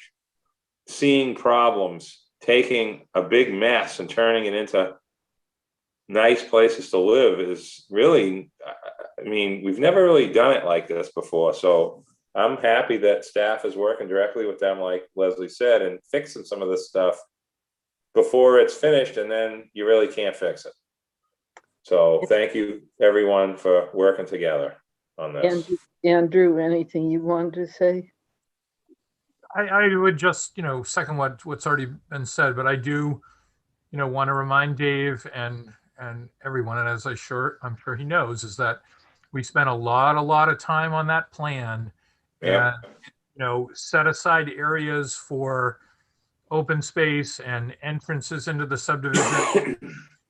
We need to just remember that changes to the plan have to be reviewed by us in advance. And I think, we have a good outcome here, and that's great. And I think, overall, we're seeing the, I was lucky enough to visit Megan Trudell's house under construction, and it was great to see the overall neighborhood, how it's coming together. So. Thank you, Andrew. Ladies and gentlemen, this is a public hearing. If anybody wishes to speak other than those who've spoken, please raise your hand. Otherwise, we'll close the public hearing and vote. Motion to close.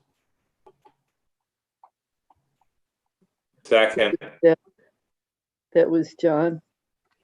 John motion, I'll second. Okay. John? Aye. Nat? Aye. Fritz? Aye. Dave? Aye. Judith? Aye. Thank you. Thank you, Dave. Make a motion to approve with the 3 findings listed. John? Second. John seconds. No, John, Nat seconds. Dave? Aye. Fritz? Aye. Judith? Aye. I think we got it, Dave. Yeah. Yes, thank you very much. The only thing I'd add, if I could, Madam Chair, through you, is that little snippet of discussion really illustrates the 2 of the primary goals that we were all trying for here. As Mr. Lowell says, going back now 6.5 years, local control was the theme of the night that night. And we have that at all levels, the higher level with the zoning, the intermediate level with planning board approvals, and the ministerial level with the building department and these smaller changes that we're making. And to Leslie's comment, it's also indicative of the fact that the objectives we're trying to achieve here are coming true. This is coming out of the ground. It's evolving. It is a work in process, but we're fortunate enough to have found and be selling homes to a lot of year-round people here, exactly for the purpose we intended. And Megan's a perfect example of that. And we just want to keep up the good work, and we appreciate the support of your board and the staff and everybody else in town. Thank you. Next up, Dave, you don't have to, Dave Arminetti, you don't have to stay. Oh, thank you. Good evening. Take care. You too. PLSP 2021-135, Michael Y. and Mary LeCourcier, 67 Fairgrounds Road. John, Megan. John Brescher is under the weather this evening, so I brought over Mary, who is the applicant and one homeowner here. The application before you is an application for a special permit to create a secondary residential lot, a covenant lot. Hold on, sorry about that. a covenant lot.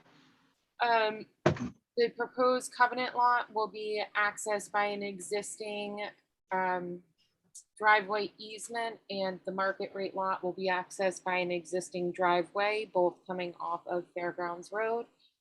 We have some butter input that had expressed some concerns surrounding the shared driveway easement. But it is staff's opinion that private driveway easements are more of a civil matter and not necessarily relevant to the review in accordance with the zoning bylaw. For that reason, we do recommend approval of the application as proposed with the conditions and findings outlined in the staff report. Thank you. Members of the board, do you have comments? Just a quick question for Megan. What are we doing with, so is that horseshoe thing going away and they're gonna have one? I'm looking at the aerial, so. Let me pull up the application, bear with me. No, the existing driveway condition, they've requested a waiver for the 2 driveway accesses because the existing conditions are 2. They're not proposing to make any changes to the existing driveway accesses. So, I have this pulled up. The most important thing is, as long as they're not backing out. No, there's a turnaround. Turnaround for both. So this easement here that's shared between 67 and then 65, I believe, is a condo covenant next door. This easement will service the covenant lot in the rear, and then this access will service the market rate lot. So there's existing driveway conditions and there's on-site turnaround for both. Yeah, that's a different picture than what you got here. Okay, perfect. Thank you. Yep. Other board members? Ladies and gentlemen, this is a public hearing. If you have comments, this would be the time. Jill Everts, greetings this evening. Thank you for being with us. Hi there. Can you hear me? You're here. Yes. Okay. I'm one of the abutters, and all the abutters at 65A and 65B are here. And we're just trying to clarify what you are recommending. It sounds like that the full price house has exclusive use of their own driveway, and the covenant lot will have exclusive use of the easement 65 with 65. We're good with that.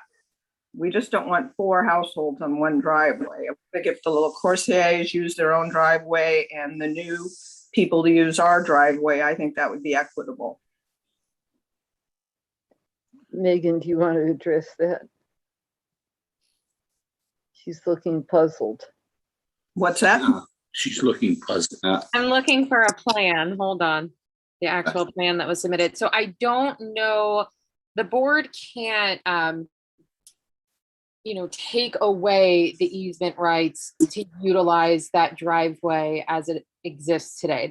That's beyond the scope of what the board can do.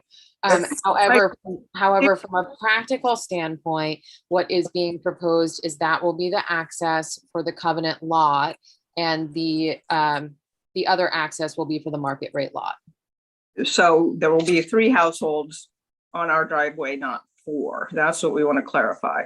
So it seems 4 driveways is more like a street than a driveway, if you get my drift.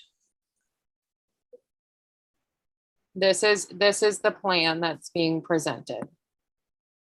All right.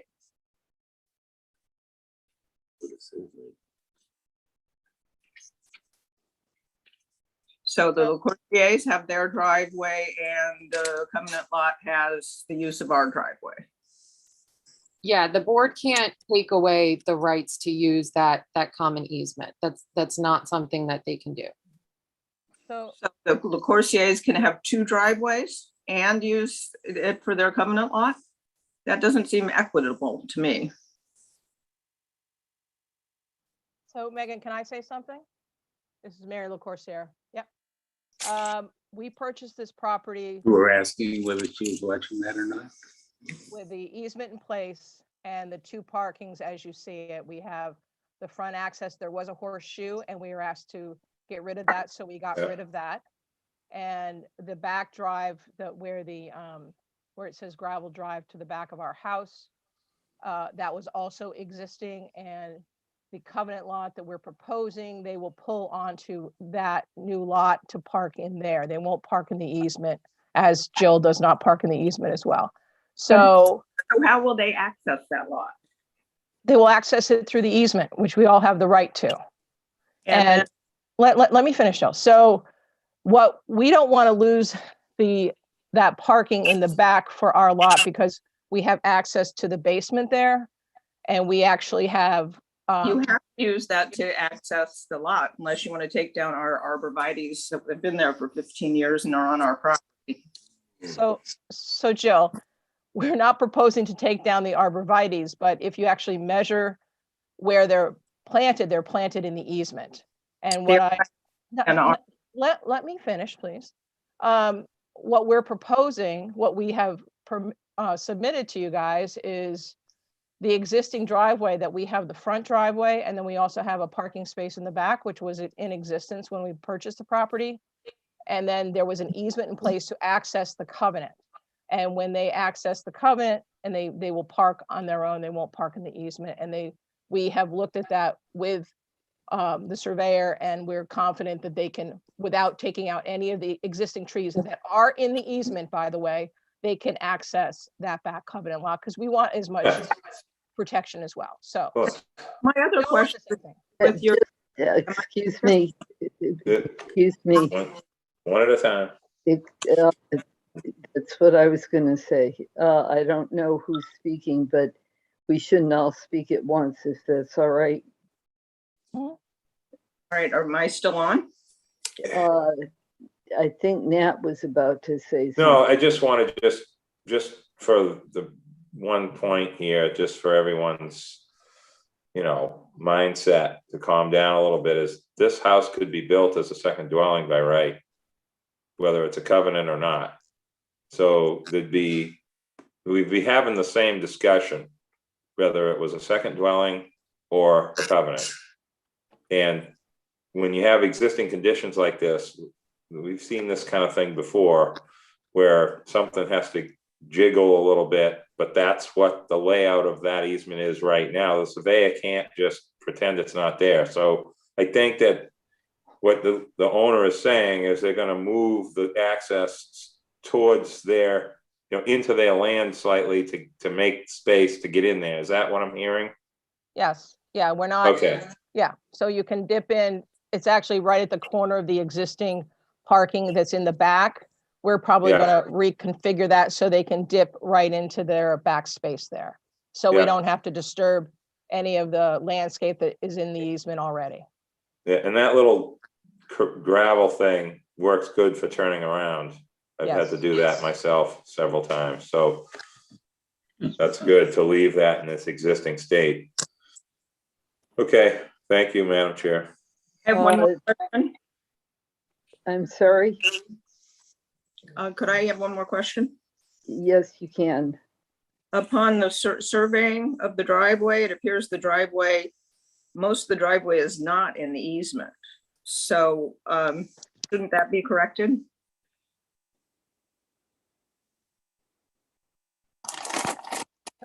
Ms. Everett, I'm getting the feeling we should continue this matter, because it sounds like you and your neighbor haven't been able to reach a resolution here.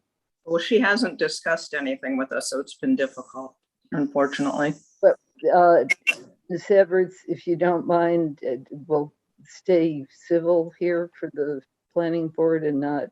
Yeah, I'm sorry. I'm trying to be civil. I appreciate that. I'm just saying there's nothing to be gained in not just trying to stay the course here. Megan, is there anything you wanted else to say? Because it may be we need more information. It may be that this is a civil matter. There's nothing under the control of the planning board. It may be we need to look further at the record to be sure we've got it straight. Megan? All right. I think, Leslie, you can add on to this or correct me if I'm wrong.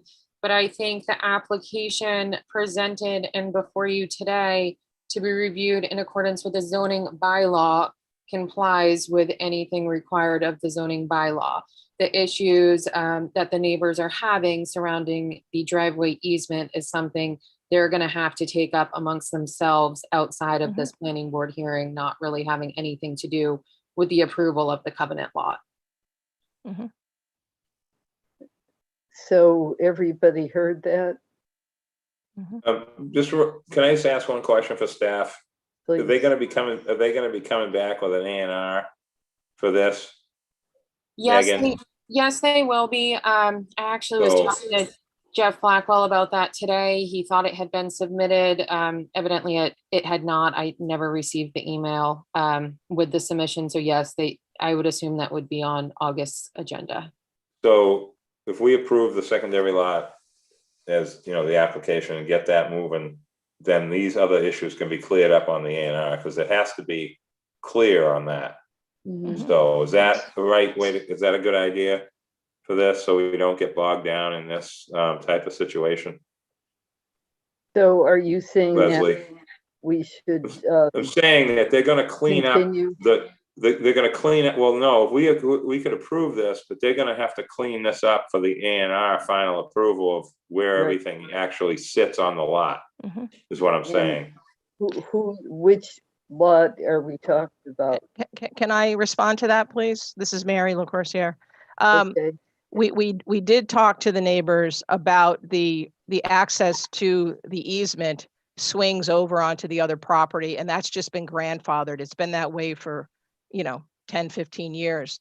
And that was determined by everybody who was here not to remove a big tree, and they had to move all the utilities. And I told them if they want to move it back, that we can all do that. So for her to say that we've been uncommunicable. Well, I'm sorry that we're not going to have name calling. Yeah, so I'm just saying that we've discussed it, and I've discussed it with Jeff Blackwell, that I figured we'll get this through first and then we'll deal with that next, because we need to leave it where it is and change the deeds, or we need to change it to what it is.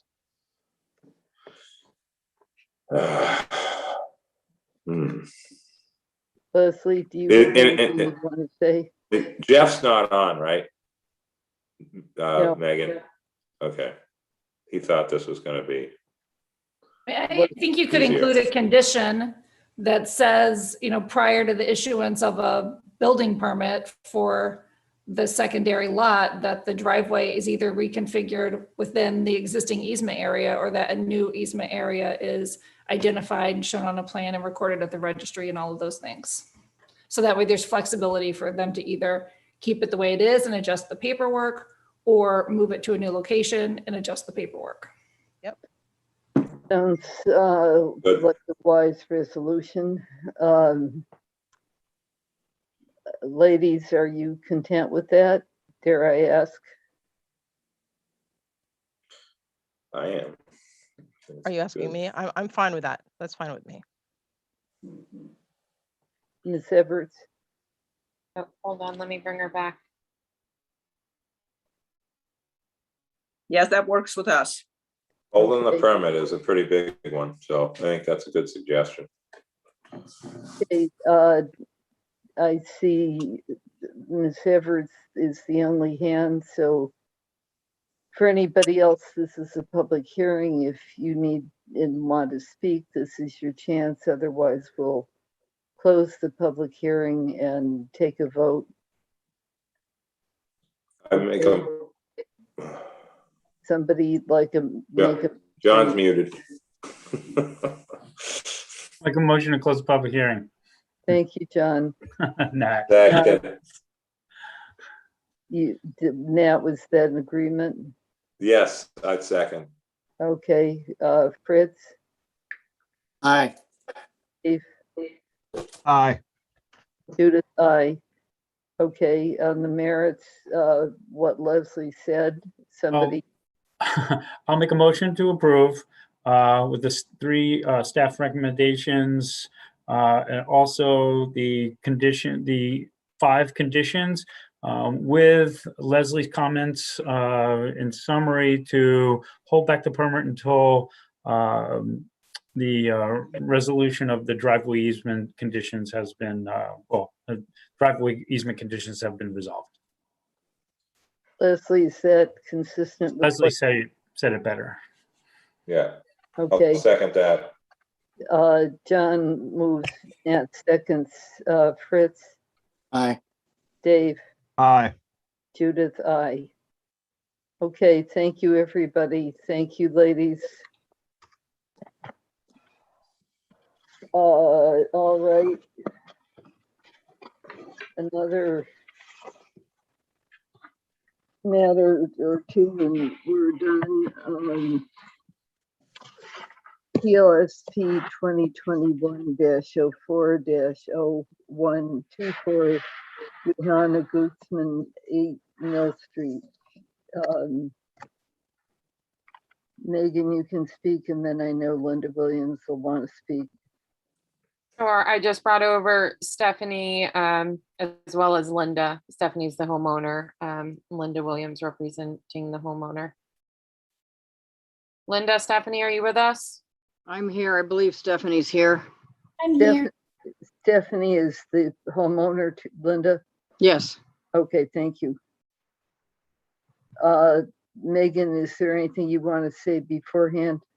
No, I mean, I don't think there's any new substantive materials to present. I just, you know, after the board's extensive discussions last month, I just really think that there should be some strong consideration given that these driveways have been in existence for, you know, almost 20. Upwards of 15 years. So I just 20. think that, you know, that should be considered when you're making your decision. Maybe taking a look at that differently than you would as if it were a blank slate before you, just requesting a second curb cut. That's all I would have to add to that. Thank you. Linda, I'm going to call on the board first. John?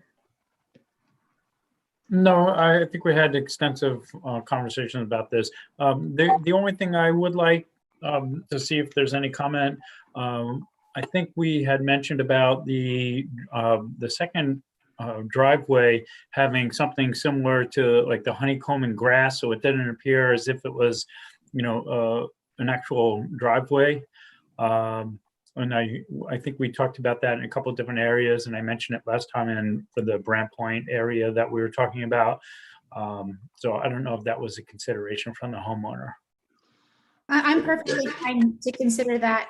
I think my large issue is I've got one driveway that is obstructed by a telephone pole and a no parking sign on that side of the street, and the other driveway is very shallow.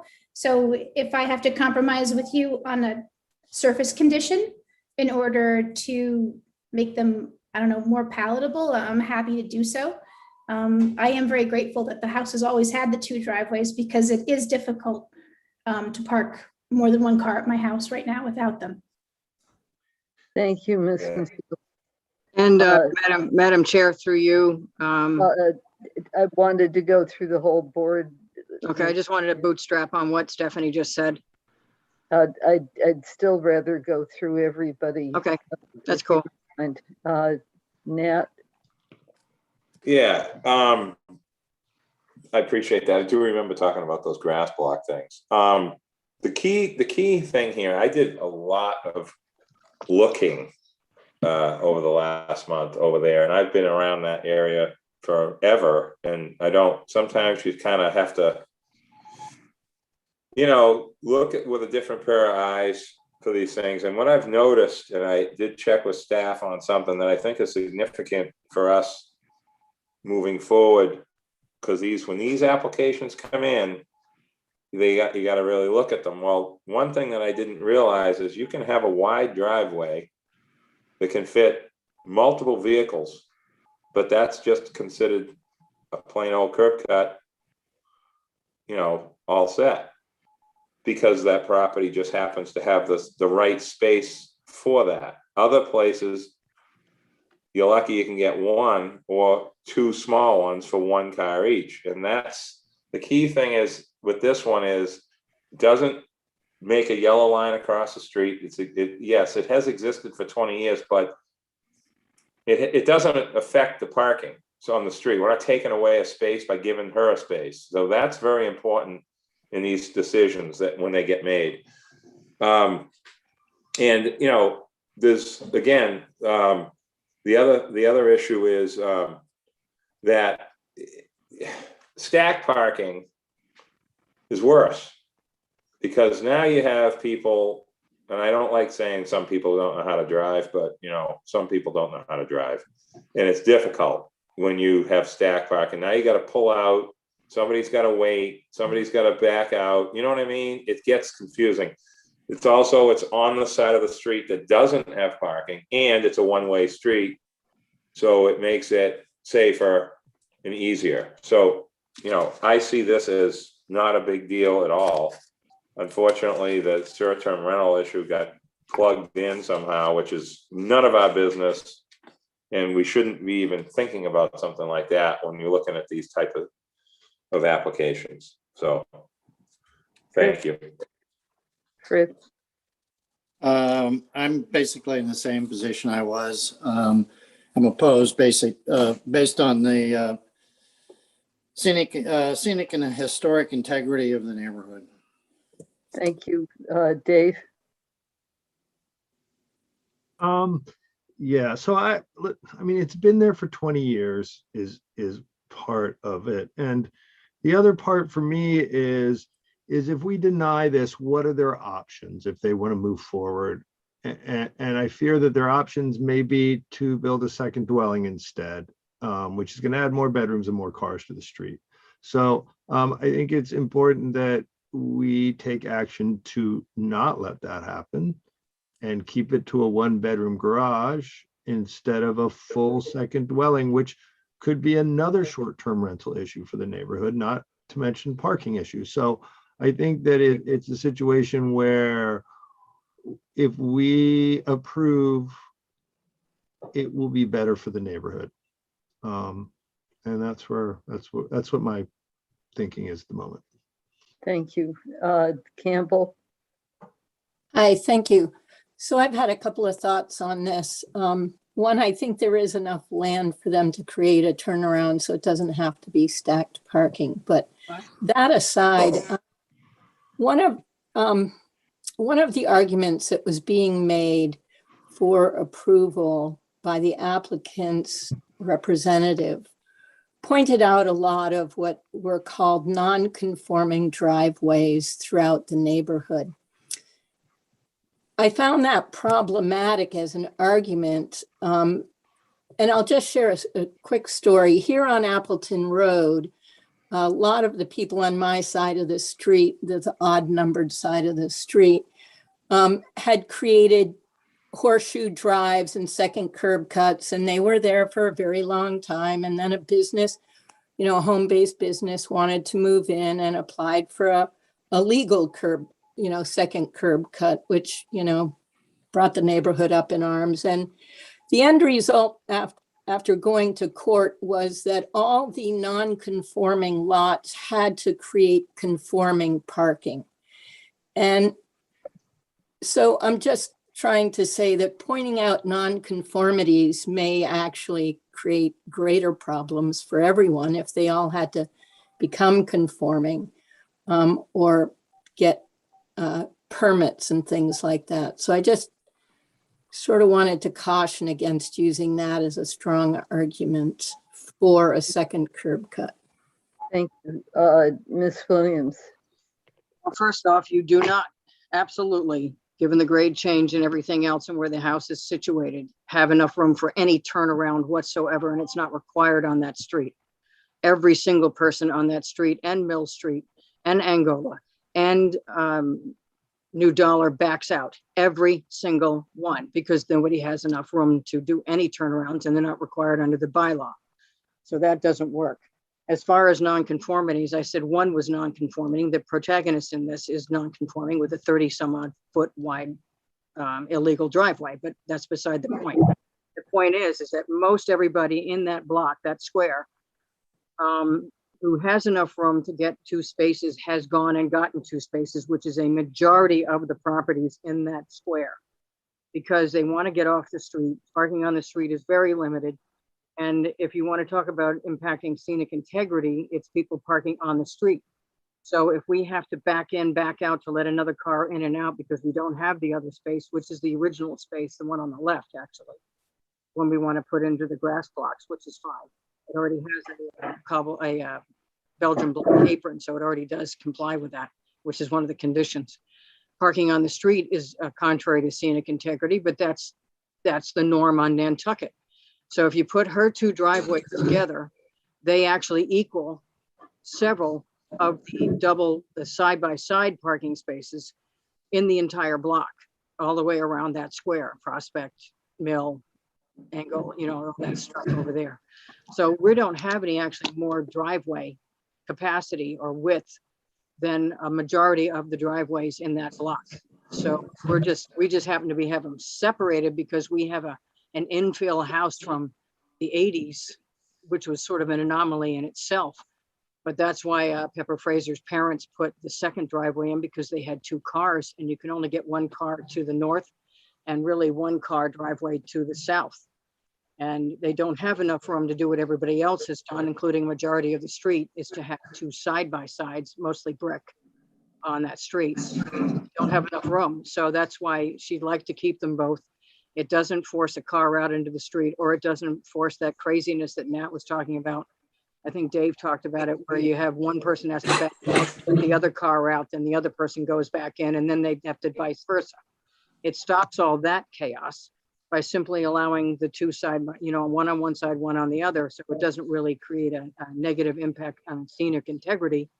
And that's something I spent 25 years dealing with at the HTC. So that's why I think it makes sense to allow them to stay. If you'd like them to resurface the shell on the left, that makes sense. Okay, if you can wind it down a little, I've got a whole list of people who want to speak, so. Can we respond to whatever is coming up next? I'm gonna have other people speak and then you can speak, otherwise we'll not be fair to allow everybody to speak. Right. Ann Davis.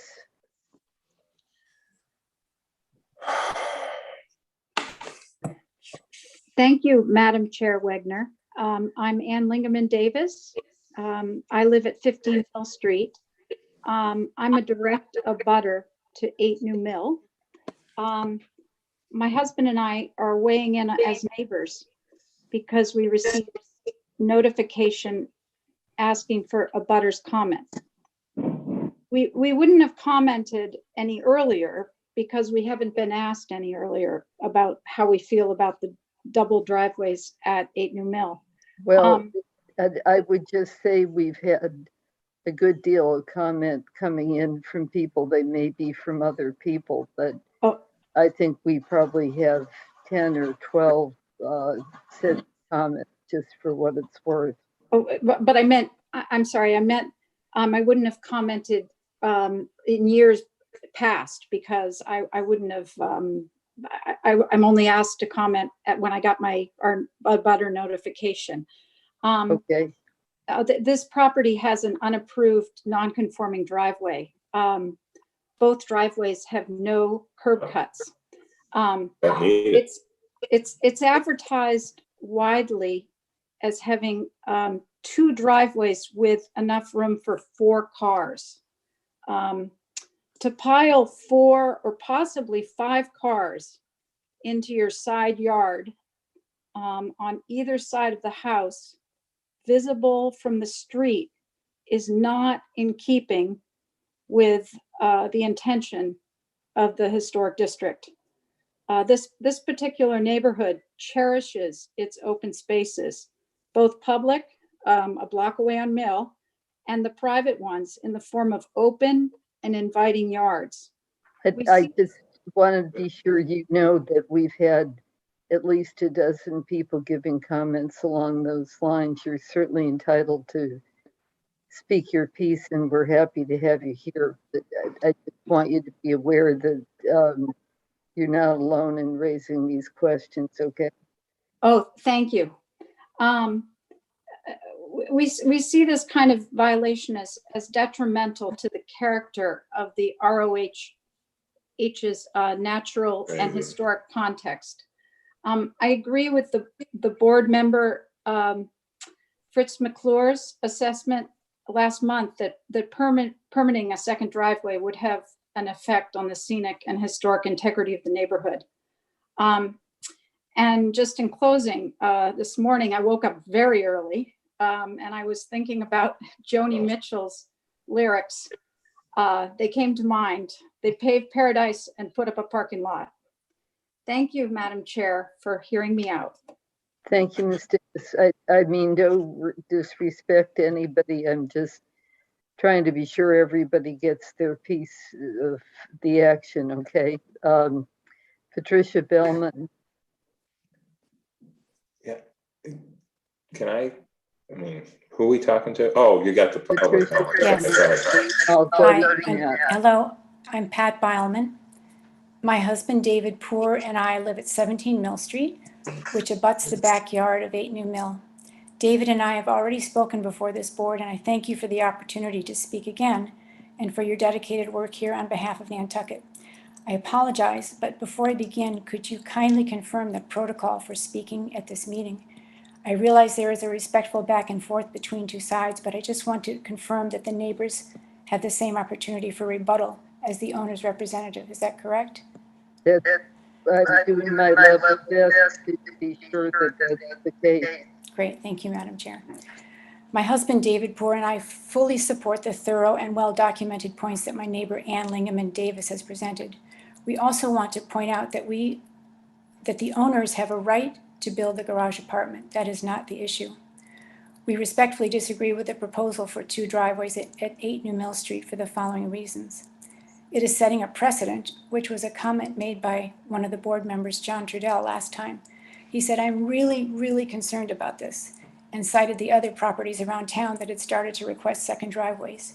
He said people are looking at it, looking at our vote, and doing it. There are no other properties on New Mill Street that have 2 driveways or 2 dwellings. This is not at all in context with our neighborhood. Ann spoke about the congestion of adding another 2 cars to the island. If the property were not advertised as having 4 parking spaces, 4 cars would not come on to the island. Or, you know, with the new driveway, that would be just 2 cars, but 2 cars is an extra 2 cars. And finally, longevity is not a basis for a determination for a second driveway. Last meeting, the phrase, be careful what you wish for, was frequently used. We are very careful about our wishes, and we wish for fewer cars, only 1 driveway per lot, and not setting a precedent. We appreciate the opportunity to present our views. Thank you for your consideration. Thank you. Yeah. I can't even believe I'm hearing this. They're not adding to this curb cut. I mean, these 2 driveways. They couldn't fit 4, I don't care what the advertising says, they can't fit 4 cars in them spots. They're not making them bigger. So, I mean, unless they're all smart cars or those Mini Coopers, and everybody knows how to back up with 4-wheel steering, I don't know what they're talking about with all these cars. More cars on Nantucket has nothing to do with anything. These arguments are terrible. I mean, I've never witnessed anything like this with a curb cut that's already there. And by the way, just to kind of add one more little thing to this, the way those driveways are there and how the sidewalk and the curbing, the old granite curbing, is just a little above grade. Why would you ever want to touch it? It's perfect the way it is.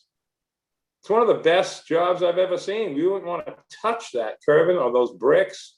Every historic person on this island, and there's plenty of them, should be against anybody doing that if they don't have to. I'm sorry. Okay, Nat. People got some really cool parking in the core district that has plenty of room for more than 2 vehicles. This is nothing.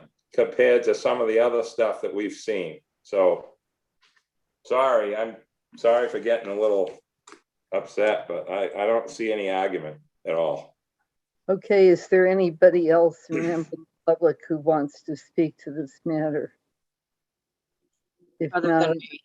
I'm going to turn to Ms. Williams in a second, but I just want to be sure that I did what I said I do, namely to allow everybody to speak who wanted to speak.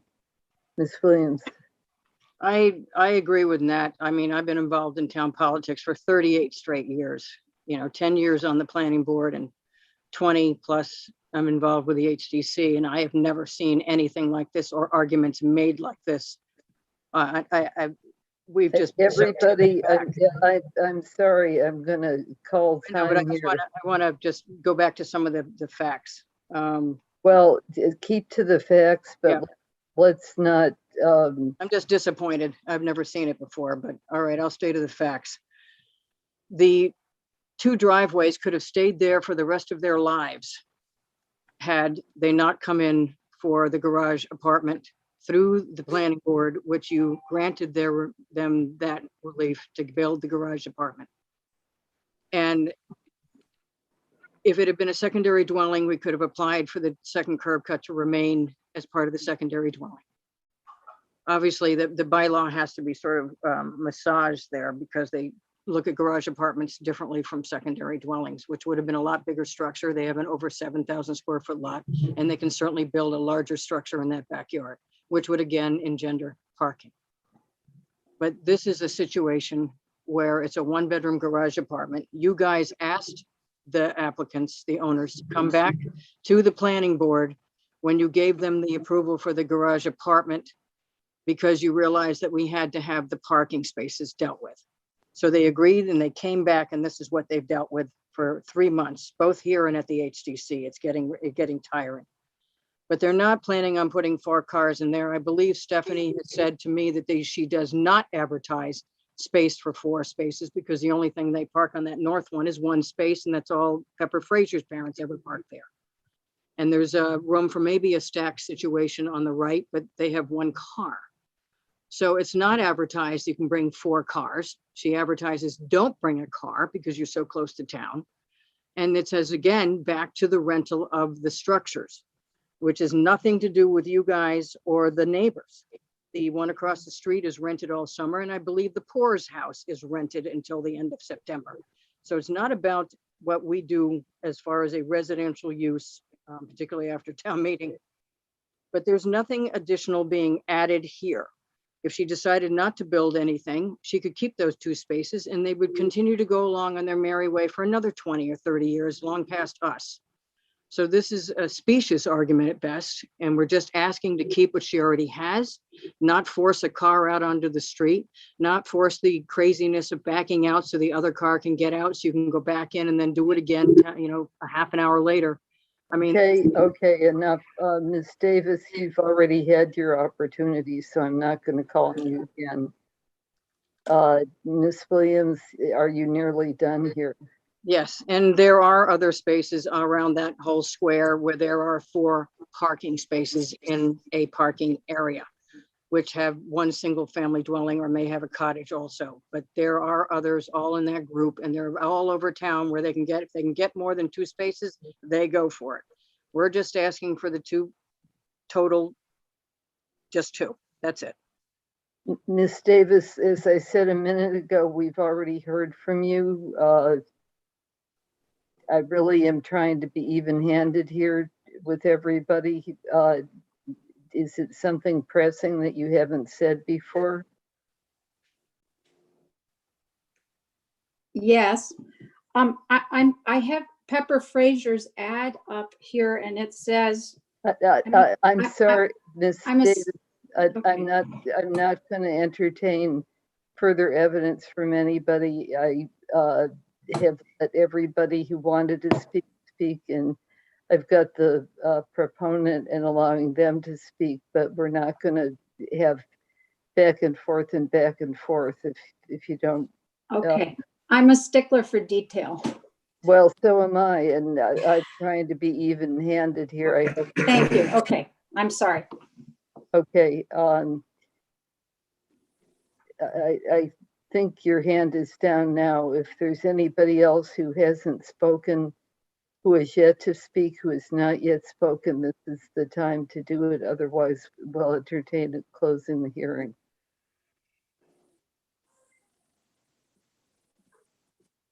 Anybody like to close the hearing for us? Make a motion to close. Thank you, Nat. Anybody else? Second. Dave seconded. John, Aye. Fritz, Aye. Judith, aye. So we now have closed the public hearing. Now on the merits. Make a motion to approve the existing curb cut with the conditions that they will make, I believe it's the north curb cut, the grass blocks. Was that what we discussed, Megan or Leslie? I believe it was the north one. The smaller one, the one closest to Milk Street. Yes. I believe that was the answer. I think it's the smaller one. And to not extend any length to either curb cut or either space than currently exists. That would be my motion. Thank you, Nat. Is there further discussion? Madam Chair, I'd just like to make a comment Yes, for John. discussion. Just to clarify, I agree with what Pat had commented about what I had said. I take this issue very seriously. I would like to clarify a little bit. I did propose that the grass blocks be used to offset and make it a little bit more appealing aesthetically.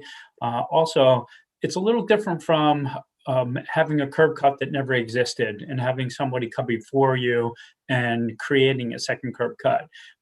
This particular building already had that parking place, and it was not complained about for many years, 10 years, 15 years. It's only because of the applicant with the studio or the garage application that this came about. So to keep with that, and then maybe make it to where, or keep it to the aesthetics that comply to what it was before, or, you know, maybe with those grass blocks in Nat's motion, I think I would approve this. So Okay, so Nat moves and John, you second with the provision that it's grass blocks. And also with Nat's no extension.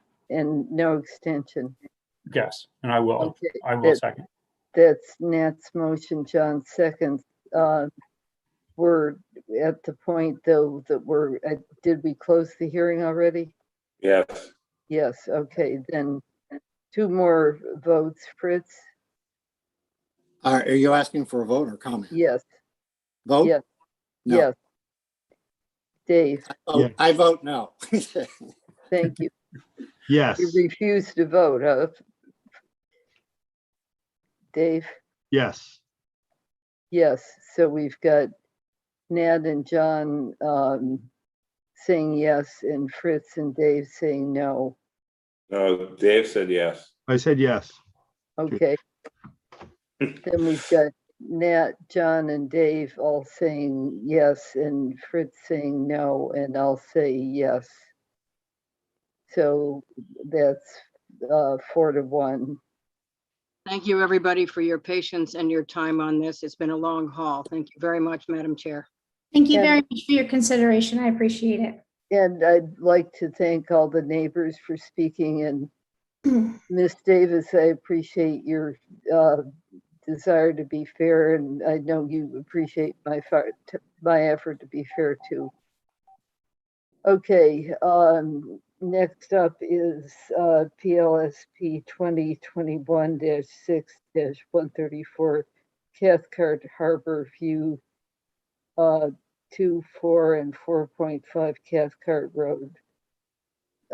This is a hearing Dan Malloy. Evening. Hi. So we've got a special permit in front of you tonight for a rear lot subdivision at, has Megan, do you want to start on this? Do you want me to go? Let her go. It's up to you, Dan. I was just gonna look for the plan to have it ready for screen share for you. I'll start it up while you pull up the plan. So we have a property at 2, 4, and 4.5 Cathcart Road. There are existing 3 building lots there.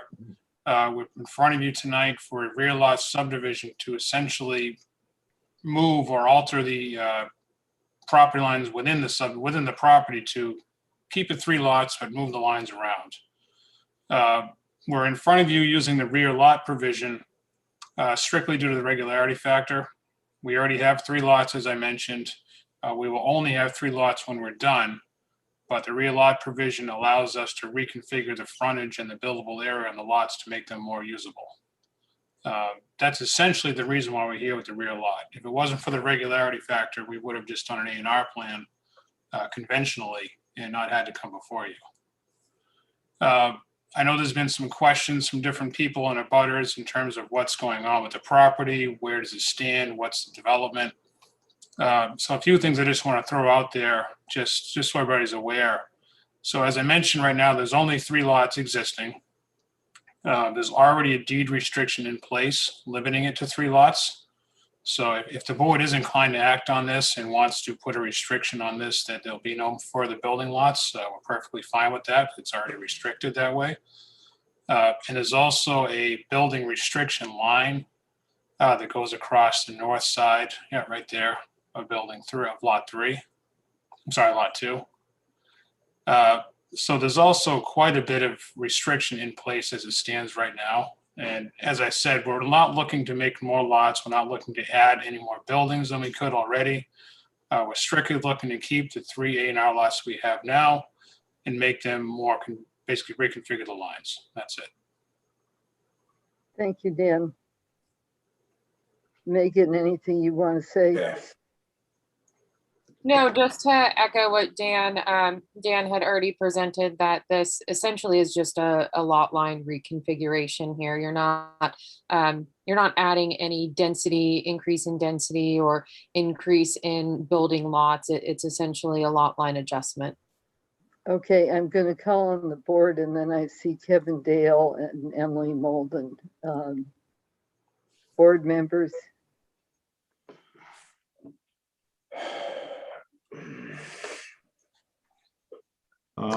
Madam Chair, I think I'm all right with that. I would definitely like to add in a restriction, because I think right now is it a private deed restriction, which I don't know, I feel more comfortable with a more strict deed restriction.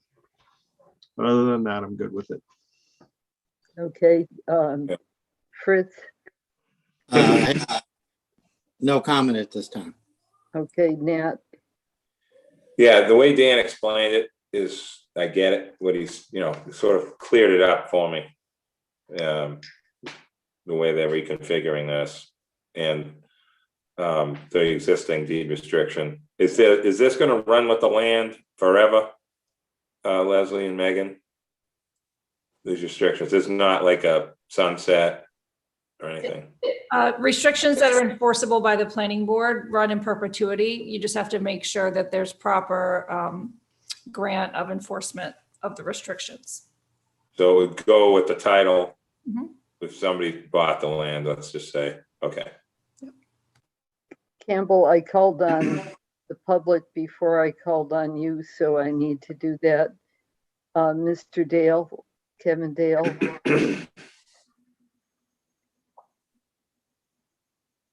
Madam Chair, first, let me say hello. I haven't seen you or my friends on the planning board. It seems like 15 or 16 months, and it's been a long time. So it's kind of nice to be back. Well, Comic Pond was the last one. I represent Mr. and Mrs. Paul Crowley, who own property at 28 Brewster Road across from this particular property. They're concerned about the density. And I want to focus for a minute, if I may, on the standard in the special permit provision 139.8 that says that the new configuration must have the same density as the old one. And I concede, obviously, that we start with 3 lots, we end with 3 lots, and each of the 3 lots can have 2 dwellings. I understand that. But there is a practical density problem here that we need to focus on, I think, or I would submit we should. The existing approved plan, the A&R plan, shows 3 lots, but the 3rd lot is fundamentally unbuildable. Given the building restriction line, only the small southeast corner of that lot's buildable. Secondly, what the applicant has done is pushed the 2 existing dwelling units onto the smallest lot and greatly opened up new proposed lot 2 to significant dense development, which it didn't have before. And again, lot 1 could have 2 dwellings. So I think you have to, I would suggest respectfully, that you have to look at this particular property, which is unique. You don't just count lots in the number of proposed dwellings, I submit. You should look at what's there now and what can be done, and then what can be done after the fact if the lot lines are reconfigured. Giving up frontage, reducing the minimum frontage requirement is a significant concession to the applicant. Moreover, waiving the regularity factor is a significant concession to the applicant.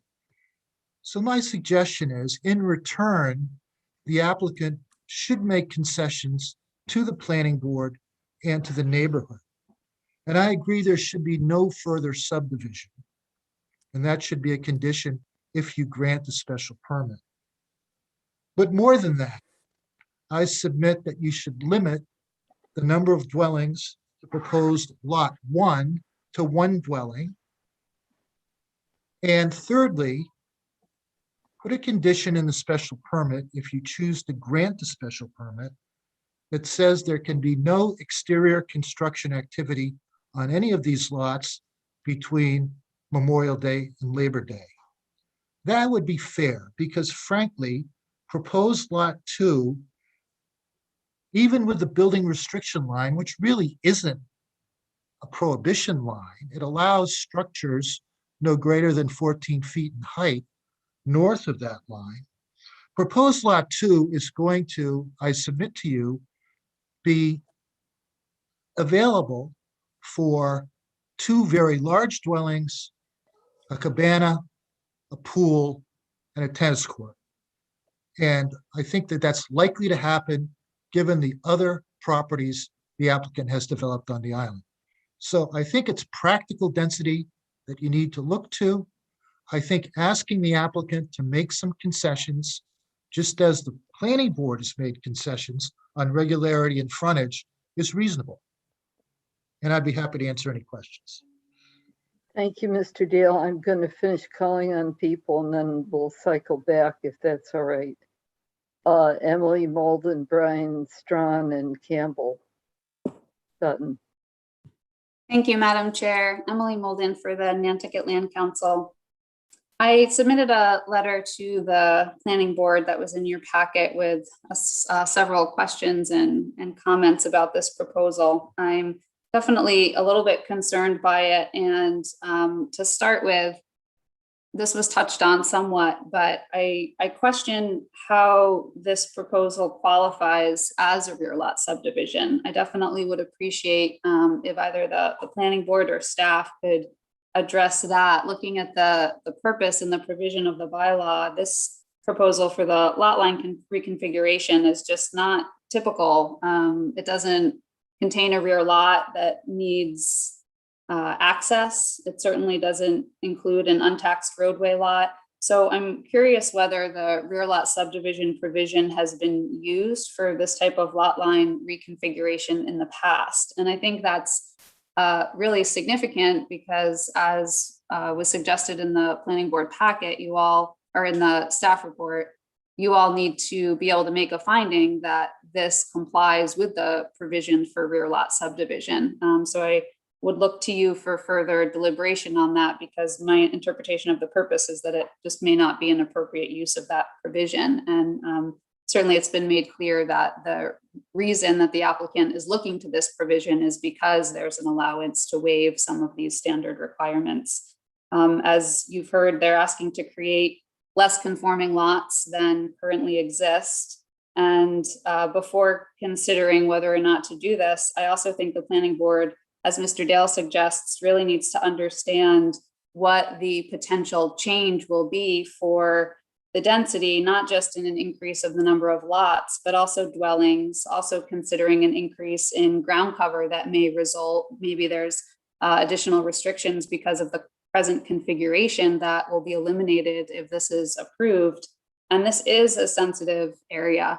It came up in a previous hearing and discussion that the environmental considerations of the area have to be taken into account. And there are down gradient wetlands here. This is within the harbor watershed. So I do think that it's incumbent upon the planning board to consider that and to look at all of the, as Mr. Dale suggested, the practical development or growth increases that would be allowed by this. So I do ask what the standard has been and whether this is actually an appropriate use of the rear lot subdivision provision and what gains can be made from this proposal. Thank you. Thank you. Megan and Leslie, I've got Brian Strawn, Francie, Neely, and Campbell, but I'll let you guys go first if you want. Why don't we hear from the rest of the public first, and then we'll comment. Okay, Campbell. Hi, sorry, I heard my name last in the list, so I was looking this over. I guess I would just like to say I would support a restriction on dwelling units. I think this is a really sensitive area. It's right on the Monomoy watershed, isn't it? There's no sewer, as I understand it, in this area, so everything would be on septic. No, I see you shaking your head, Nat. Is it on sewer? I think there's sewer up there now, isn't there? Yes, there is. Low pressure, right, Dan? Sewer's available. Yeah. Okay, so that may not be, but I think when the report comes in September, from the Coastal Resiliency, I think, hopefully some of the advice is that we start to take a look at some of these very sensitive areas in a new way. And so that's why I would sort of support a reduction in dwelling units and potential use, but that would be my input. Thank you. Brian Strawn and Francie Neely.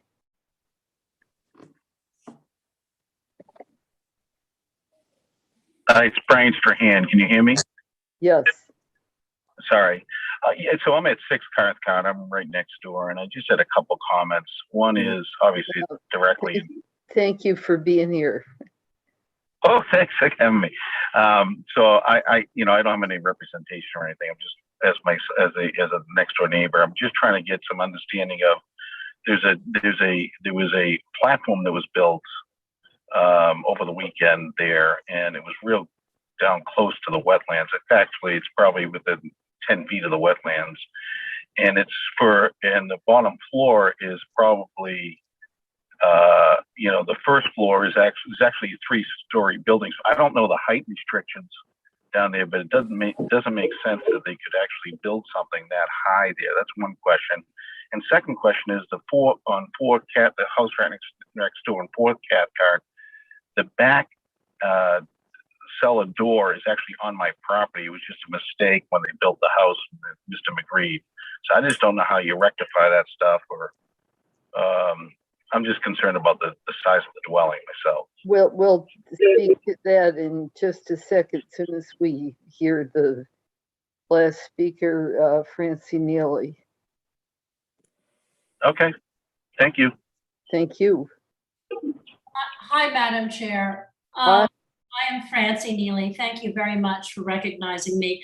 With Evan Jones, I'm co-president of the Monomoy Civic Association, and we've reviewed letters in opposition from neighbors to these properties. And we've also received independently considerable opposition concerns from nearby residents in Monomoy. As has been stated, this is a very sensitive, environmentally sensitive area. We agree with Ms. Molden that it appears to us that the application fails to meet the requirements of the rear lot subdivision provision in and of itself and should be denied on that basis alone. But in addition, the proposed rear lot subdivision application takes 3 conforming lots and makes them less conforming lots. We're concerned about that. What is that? Well, it's, we think, pretty obviously, the potential for denser development in what would be the newly drawn Lot 2. And that is something that the neighborhood opposes, that could not occur under the current lot lines and zoning.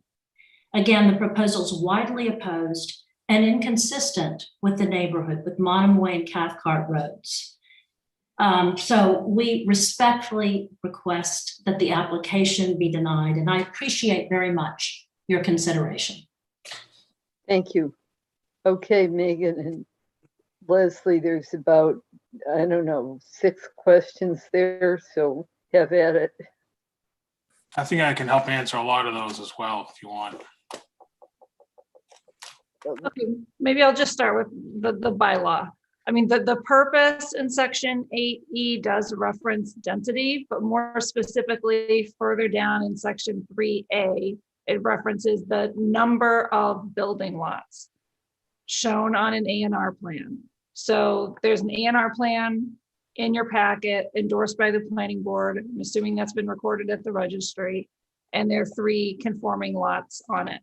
So, taking, lots created through A&R and then changing them to a rear lot is clearly contemplated in the bylaw. So we would argue that this does meet the intent of the zoning bylaw. And density tends to refer to the number of structures and the overall ground cover and that sort of thing. And it's the same. It's the same lot. It's the same number of building lots. So, this is a special permit, and there is an option. There's a route to appeal it. There's a 20-day appeal period after you render a decision. So, this isn't the last stop, I guess, if people disagree with, your interpretation of the zoning bylaw. I think that's all I have. That's all I sort of took notes on. Okay. Dan. Yeah, Dan, and then Megan, if you have anything to add. Dan? Yeah, I was taking notes. So I've got a few comments I can add and help in on some of that. Brian Strahan, 6 Cathcart, he had a couple of questions. One of them had to do with apparently there's some type of a viewing stand out there, I presume. I have not seen it myself.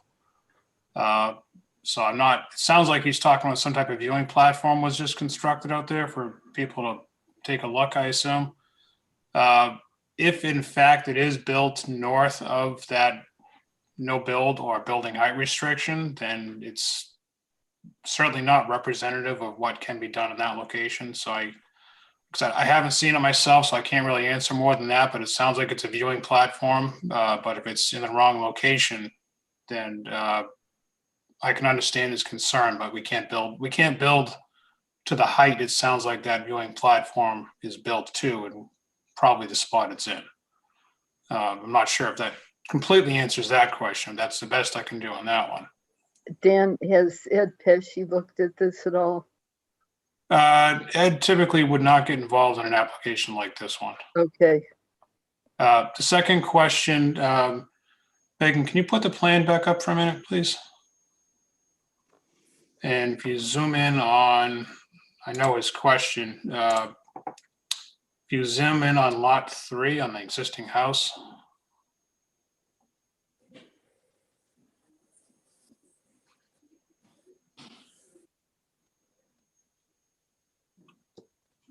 so it's not shown in the, do you have the proposed plan?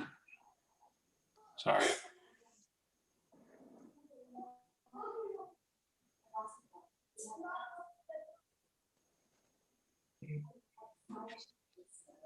Okay, that's good. So what Mr. Strahan was talking about in his second question about something, building envelope or a stairway being over the line.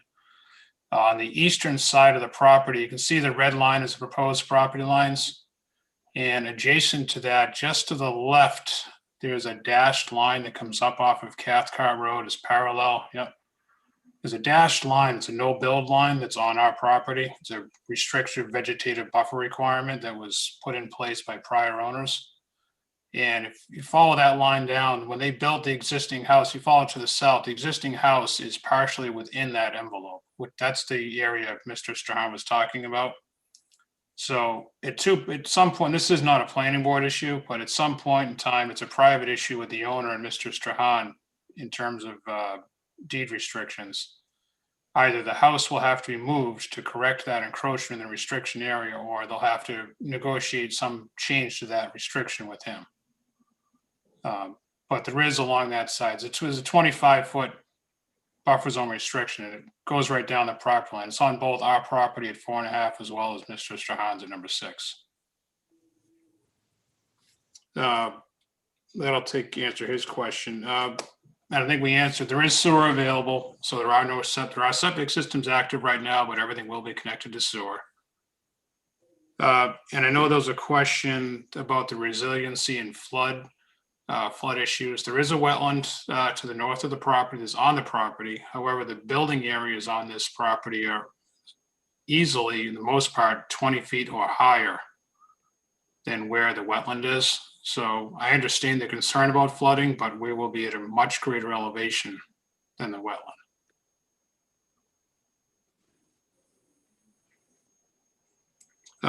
Other than that, we're not, I mean, just I'll come right on and say it. I mean, we're happy to work with the board and entertain the restriction for the subdivision, but we're certainly not looking to have any other restrictions put in place regarding density or construction timeframes at all. Those don't exist today, and we're not looking to entertain any new ones.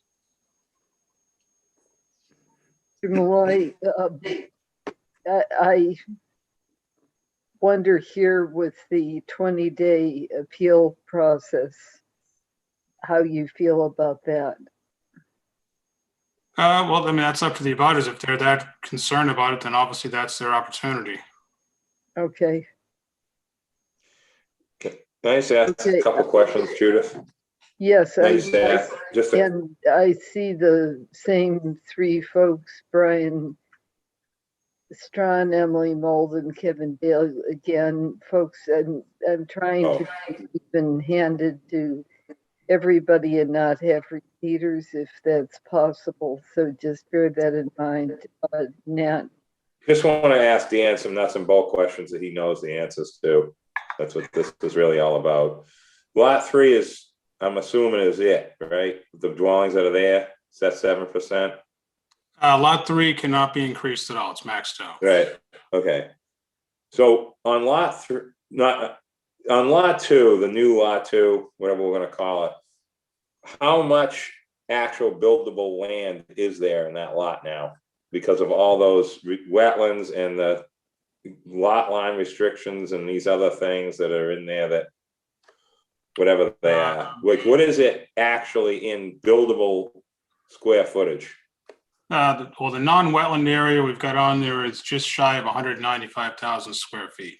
That's what I figured. Substantial. It's quite a bit. 4 acres. Yeah. So you've got, reasonable buildable land in lot 2 is what? 100,000 square feet at 7%? Something like that? Yeah, it's a lot. In that? Okay. In terms of the square ground cover is yeah. And because I'm looking at that land, pretending that unbuildable land isn't there. I'm looking at it as a lot because that's what will end up being what's available to build on, per se. And then the other lot 1 is just a, whatever, 56,000 square foot lot with nothing on it, correct? Right.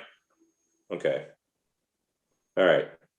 Dan, I just wanted to ask about Concom jurisdiction. Yep, Oh. conservation does have Yeah. jurisdiction. They have approved the wetland line. I know there's also one of the questions, there has been some cutting of some vegetation out there. That is within, outside, it's not within, but outside conservation jurisdiction. Conservation is aware of it, so they are very much aware of the property. They've reviewed the line already. And they are aware of the clearing we've done. Okay, thank you. I'm going to ask if any of the planning board wants to speak. Then we have again 3 members of the public: Brian Strawn, Emily Molden, Kevin Dale. But if there's anybody on the planning board, you should speak. Folks, I'll call on you one more time, but I'm not going to call on people more than twice. It's not feasible to do that, and it's not even-handed either, I think.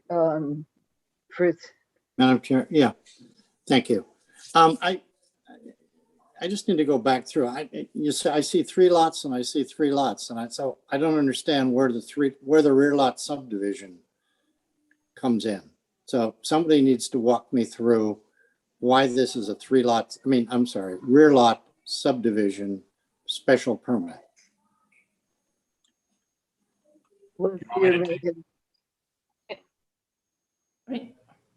Section, I don't have it open right now, but section 8, hold on. 8E3D specifically talks about, the number of building lots shall not exceed the number which may have been created on an approval not required plan endorsed by the board. Yeah. So you can take your approval not required plan and then come in with a rear lot subdivision to reconfigure the shape and the layout of the lots. I think if I can add to that, the question I think Fritz might be asking is part of the rear lot, or the rear lot provision waives the requirement for regularity factor. Yep. And that allows us to shape lot 1 and 2 with the configuration they're in. That's the reason this application is before you. Okay. And just to clarify, it's not a waiver. Under the regularity, it specifically says it doesn't apply to rear lots. No, I understand that. Okay, it just seems that, it's not what, I haven't seen it before. So it's to take 3 lots and you end up with 3 lots. So anyway. If it was clear, we could have proposed a small roadway with a cul-de-sac that would have made it more straightforward, but because the A&R already existed, we started with that. We didn't feel the roadway plan was necessary to present. Okay, it's now going on 10 minutes till 10 minutes after 7, just so everybody's aware of that. Emily Molden. Thank you, Madam Chair. Emily Molden. I appreciate the opportunity to speak again. One of the questions that I had posed before, and I thank Leslie for that answer as far as an interpretation of some of the bylaw, was whether this provision has been used for this type of lot reconfiguration before, or if this is a first as far as how this provision is being applied. And I do think that that is significant because, again, the planning board needs to make a finding that this proposal complies with that provision. And I understand that there are standards there that allow the irregularity and allow the decreased or inadequate frontage, but I still don't see how this proposal meets the purpose of the rear lot subdivision provision. I also, again, think that the planning board, I just think it's really important to fully understand. I know there's been discussion about lot restrictions and total density, but the increased amount of ground cover, again, that's going to be allowed with the new proposal versus the lots that currently exist. Again, you are being asked to grant a special permit to make these changes, which ultimately may end up in further development of these properties in a sensitive area. And I think the planning board just needs to consider that. And for those two reasons, I certainly would request that the planning board deny this proposal. Thank you very much. Thank you. Dan, would you like to speak before I go to Kevin Dale again? Well, maybe just two quick things I can say. In terms of the ground cover allowance on the existing 3 lots versus the proposed 3 lots has not changed.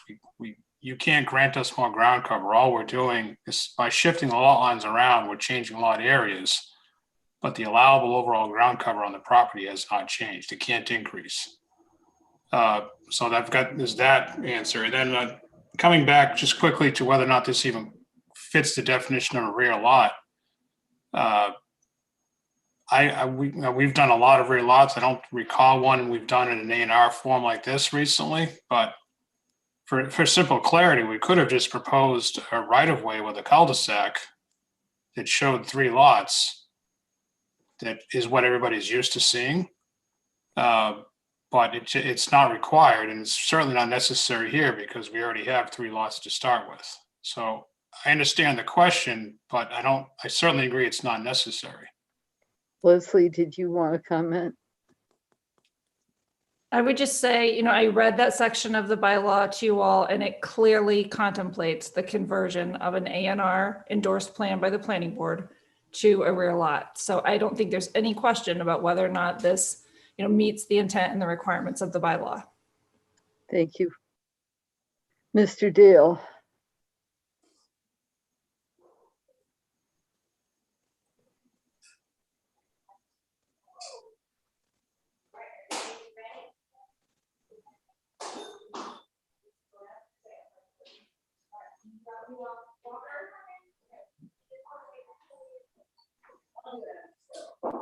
Mr. Dale, you have to unmute. We can't hear you. I'm very sorry. I'll go. I just want to respond to a couple things. Leslie mentioned her interpretation of the bylaw. My interpretation of the bylaw is that it has a single purpose, which is in E1, to provide infill development of the same density. That's the purpose of the bylaw. In D, where it says a number of building lots shall not exceed 3, those are words of limitation. They don't constitute the purpose of the bylaw. And I want to focus not so much on whether or not this is an appropriate rear lot subdivision, but rather, is there the same density here? My friend Dan Malloy, who's a good friend, says, well, the ground cover is the same. Well, the ground cover by calculation is the same, but the available ground cover, comparing the existing lot plan to the proposed lot plan, is very, very different. The existing lot plan showing lot 3 has very little available ground cover. But when you reconfigure, you give an immense amount of ground cover to new lot 2. And obviously that means much more development. So again, I go back to say, what's really at stake here is whether it's the same density, not number of lots, not number of dwellings, with the same practical density given the unique shape and topography of this land. And it's different. The available ground cover is very different.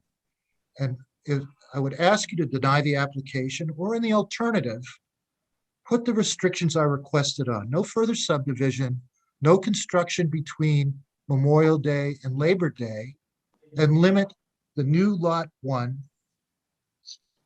for 1 dwelling. Thank you. Thank you for letting me speak twice. Okay, you don't get 3 though. Oh, I understand. Okay. Leslie, do you want to respond to his point about ground cover?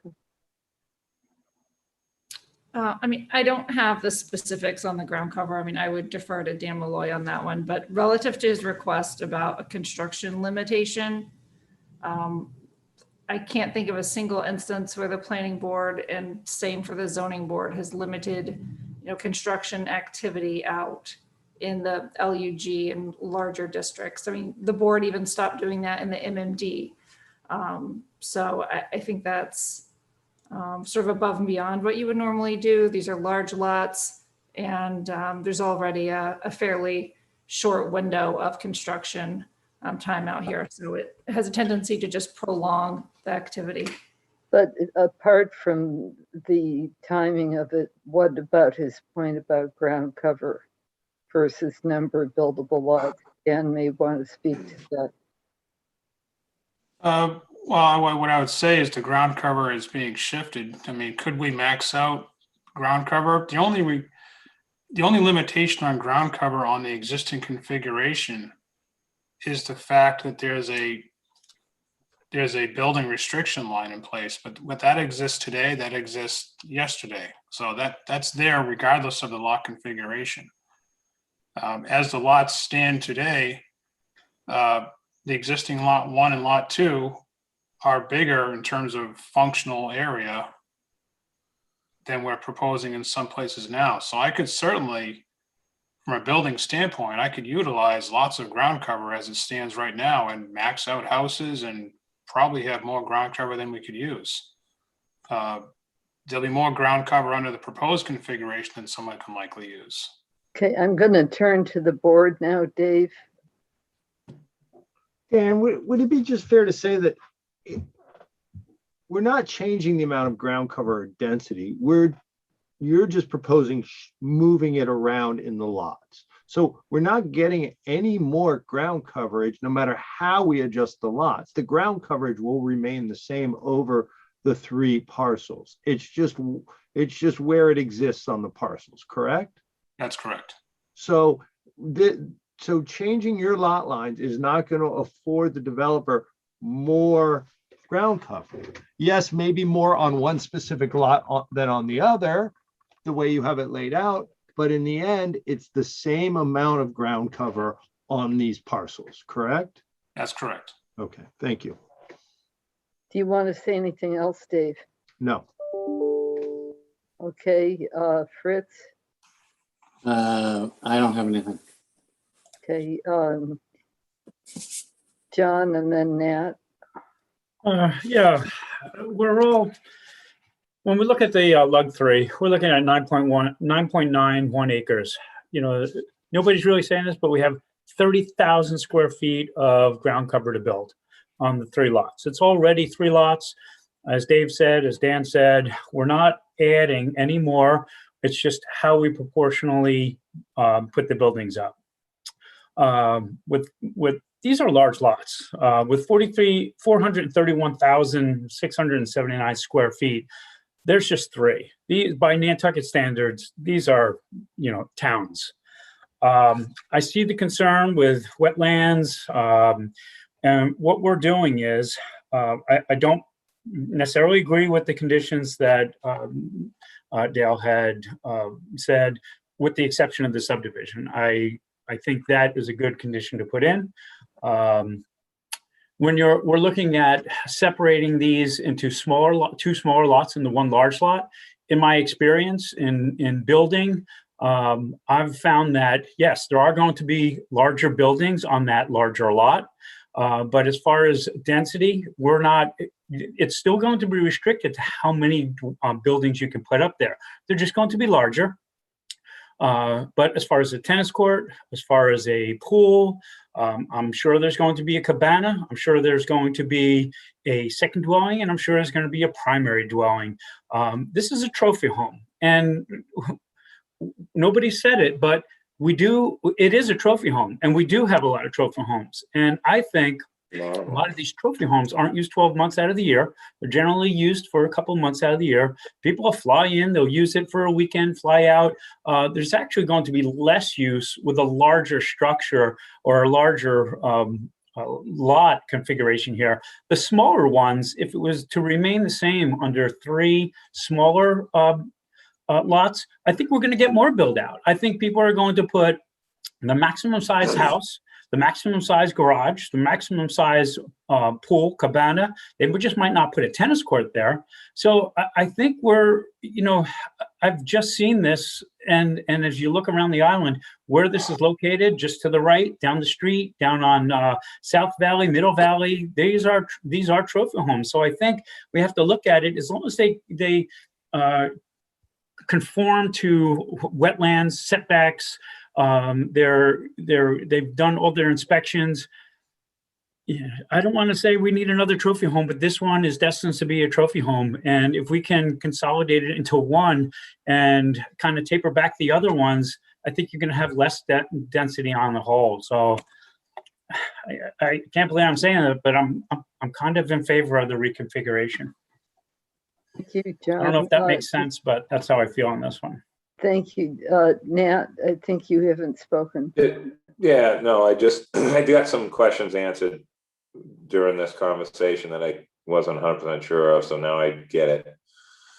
I want to just talk about the restrictions on the buildings, which I don't think we've ever actually elaborated on that. Now that we understand the ground cover. No. Just an observation. John kind of said a lot there that's totally true. Monomoy isn't what it was in the 60s, in the 70s, and there's a lot of trophy homes. We talked a long time ago about Lug 1 zoning in Monomoy and Shimo with the Pippins Way subdivision. We tried to change the zoning out there to Lug 2, got rejected. There's gonna be, like up on Hinckley, there's a lot of R20 oversized lots where they had 12.5% ground cover with these sort of big lots that sort of been sitting there and no one ever thought about it. This is kind of one of those where it's in LUG 1, but it's a LUG 3 kind of location for this one spot. And this is just, unfortunately, somebody drew a longer straw back whenever this was bought. And that's just how it ended up. So, that's just the way the ball bounces with the zoning that we had out there for years. So I get it now. It's all coming clear in my mind as to what's going on here. So I just want to talk. I don't remember what the restrictions on the buildings was going to be, but I don't agree with the summertime thing either. We've discussed this with downtown special permit projects. And for a while there, people thought we had a building restriction in town, like a town bylaw, when we never did. So that's kind of a complicated discussion to have out here in this area. Would anybody like to make a motion to close the hearing?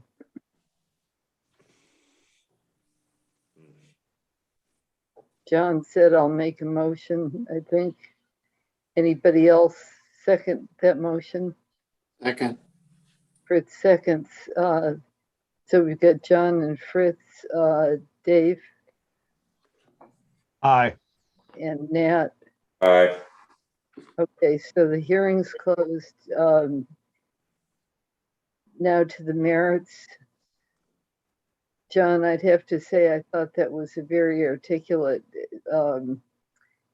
framework that you offered. This is a complicated situation, but it's helpful to hear that. But not everybody will agree. Is there anybody who'd like to make a motion? John, I think you're saying I'll make a motion. I'll make a motion, Judith, but I just want to make sure the board doesn't have any more questions or discussions. Okay. Does the board have any further discussion? I didn't think so. So you'll make a motion, and who makes the second? Okay, I'll make a motion to approve with the two findings and the recommendation, the three recommendations of staff. Also, with Kevin Dale's suggestion for no further subdivisions. And I think that's where I'll stop. Okay. Is there a second to that motion? Second. Who is that? I'm sorry. Give it to Fritz. Fritz. Okay. Yeah. John and Fritz. Yeah, just to be clear, Yes. I'm sorry. So we are going to deed restrict this in perpetuity, correct? Okay, Yeah. great. Thank Do you. I need to say that in my motion, Judith? I just wanted to confirm. No, think he- Leslie's I saying think no. he just- Okay, yeah. but thank you, Dave. Yeah, that was a good catch. Yeah. Okay. John and Fritz said, John made a motion, Fritz seconded. Dave, Aye. Nat, Aye.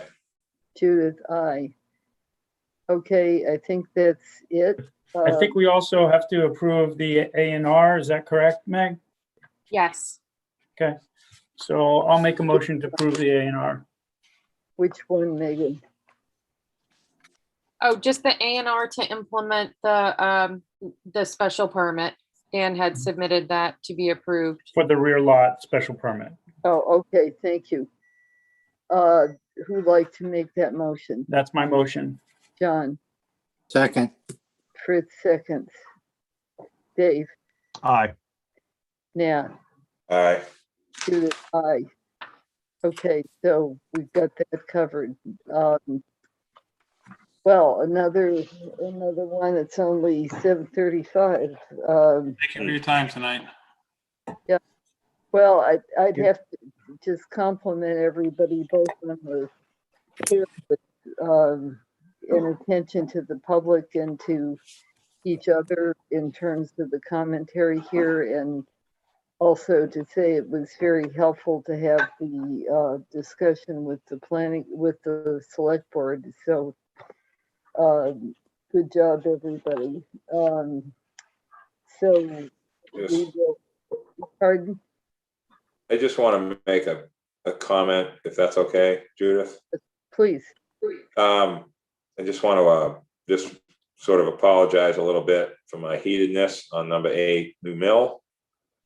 But I'm kind of not apologizing at the same time because we got that part. Because I just and I love you guys. It's just these second curb cuts in the ROH are so unique in how you have to look at them, but I've never had, I can remember, other than that North Mill Street one, Leslie, that they submitted, I think 3 times. The guy that was going to have his house cave in, he would have had to put sheet pile up to add 2 feet, okay, for his Jeep, and made him take a spare tire off. I'm never going to forget that. Yeah. And we've approved things. Look at 16 Pleasant, how that looks now. I actually didn't really like that one. And I'm like, wow, this thing looks like it was here 200 years ago. And all of them are different. Probably was. Well, no, it looks like it now though. But I mean, all of these curb cuts in town are so, we're putting curb cuts in from from properties that have been around for 200 years. And I know in this case it was an infill, but it's. Could I suggest that we put that on the list for town meeting? Because what?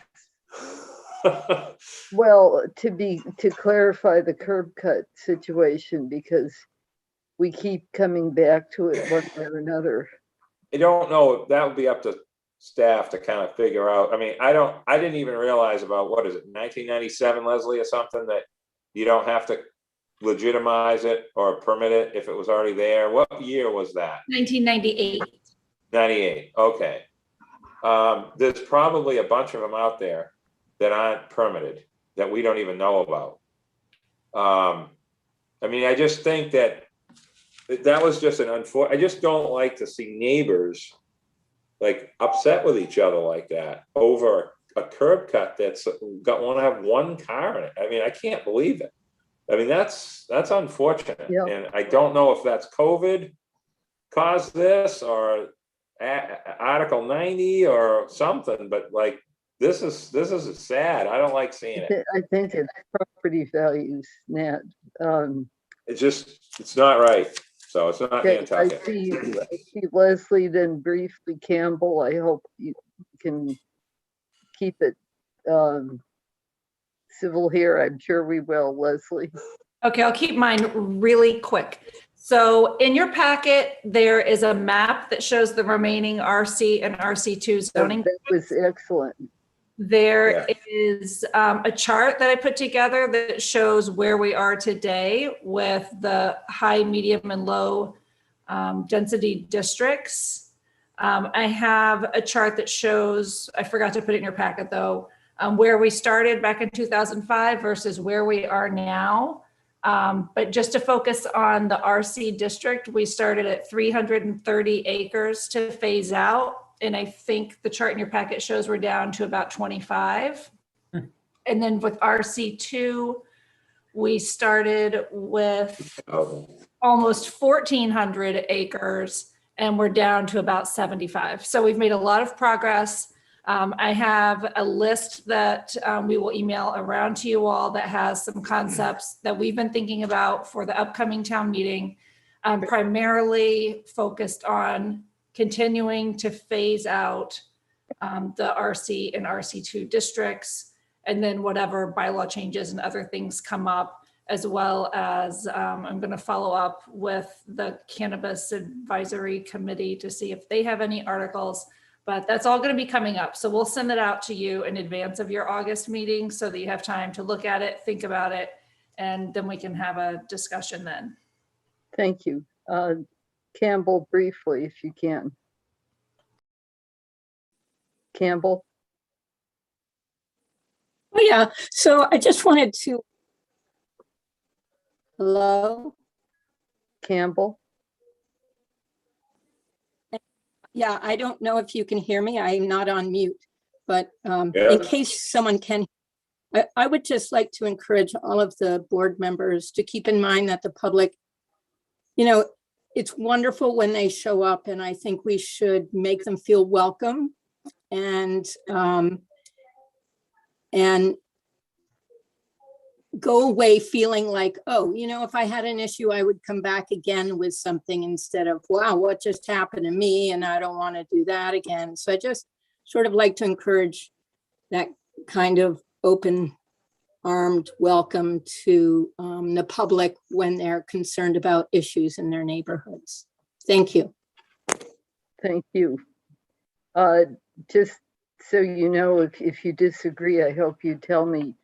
Letting everybody speak twice seems kind of fair all the way around. If you think it should be more often than that, feel free to drop me a note and let me know, okay?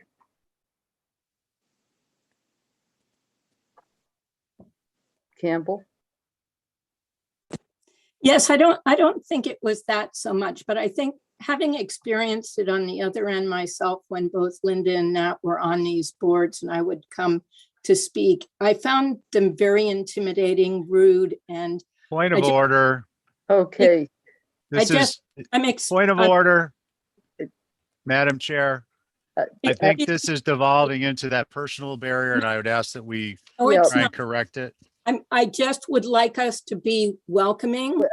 I think, Nathan, I'm sorry, Campbell, I promise you, I try to do that. It's not always easy to do it, but yeah, I get that. It was just a word of encouragement. It was not any kind of, I didn't try to have any kind of negative connotation in there. It was just not at all. I just. Well, actually, Madam Chair, the member was commenting on other people being rude, which is why I called for a point of order. And I would just ask that we would stop that type of discussion. Thank you. Okay, everybody, I think we're all pretty much tuckered out here. Long meeting, long select board. I take Stephen's point about no personal stuff back and forth. And I try to live with that too, but sometimes it's hard to do that because people get a little heated, and we started this with an apology. So let's leave it at that. So our next board meeting is Monday, August 9th. Okay. Motion to adjourn, Madam Chair? That would be lovely, John. Second. Dave seconds, Fritz, Aye. Nat, Aye. Judith, aye. Thank you very much, everybody. Appreciate it. Everyone. Thank you all. Have a good night. Thank Good night, you. everyone. Thank you. Bye-bye. Hi, guys. See ya. Okay.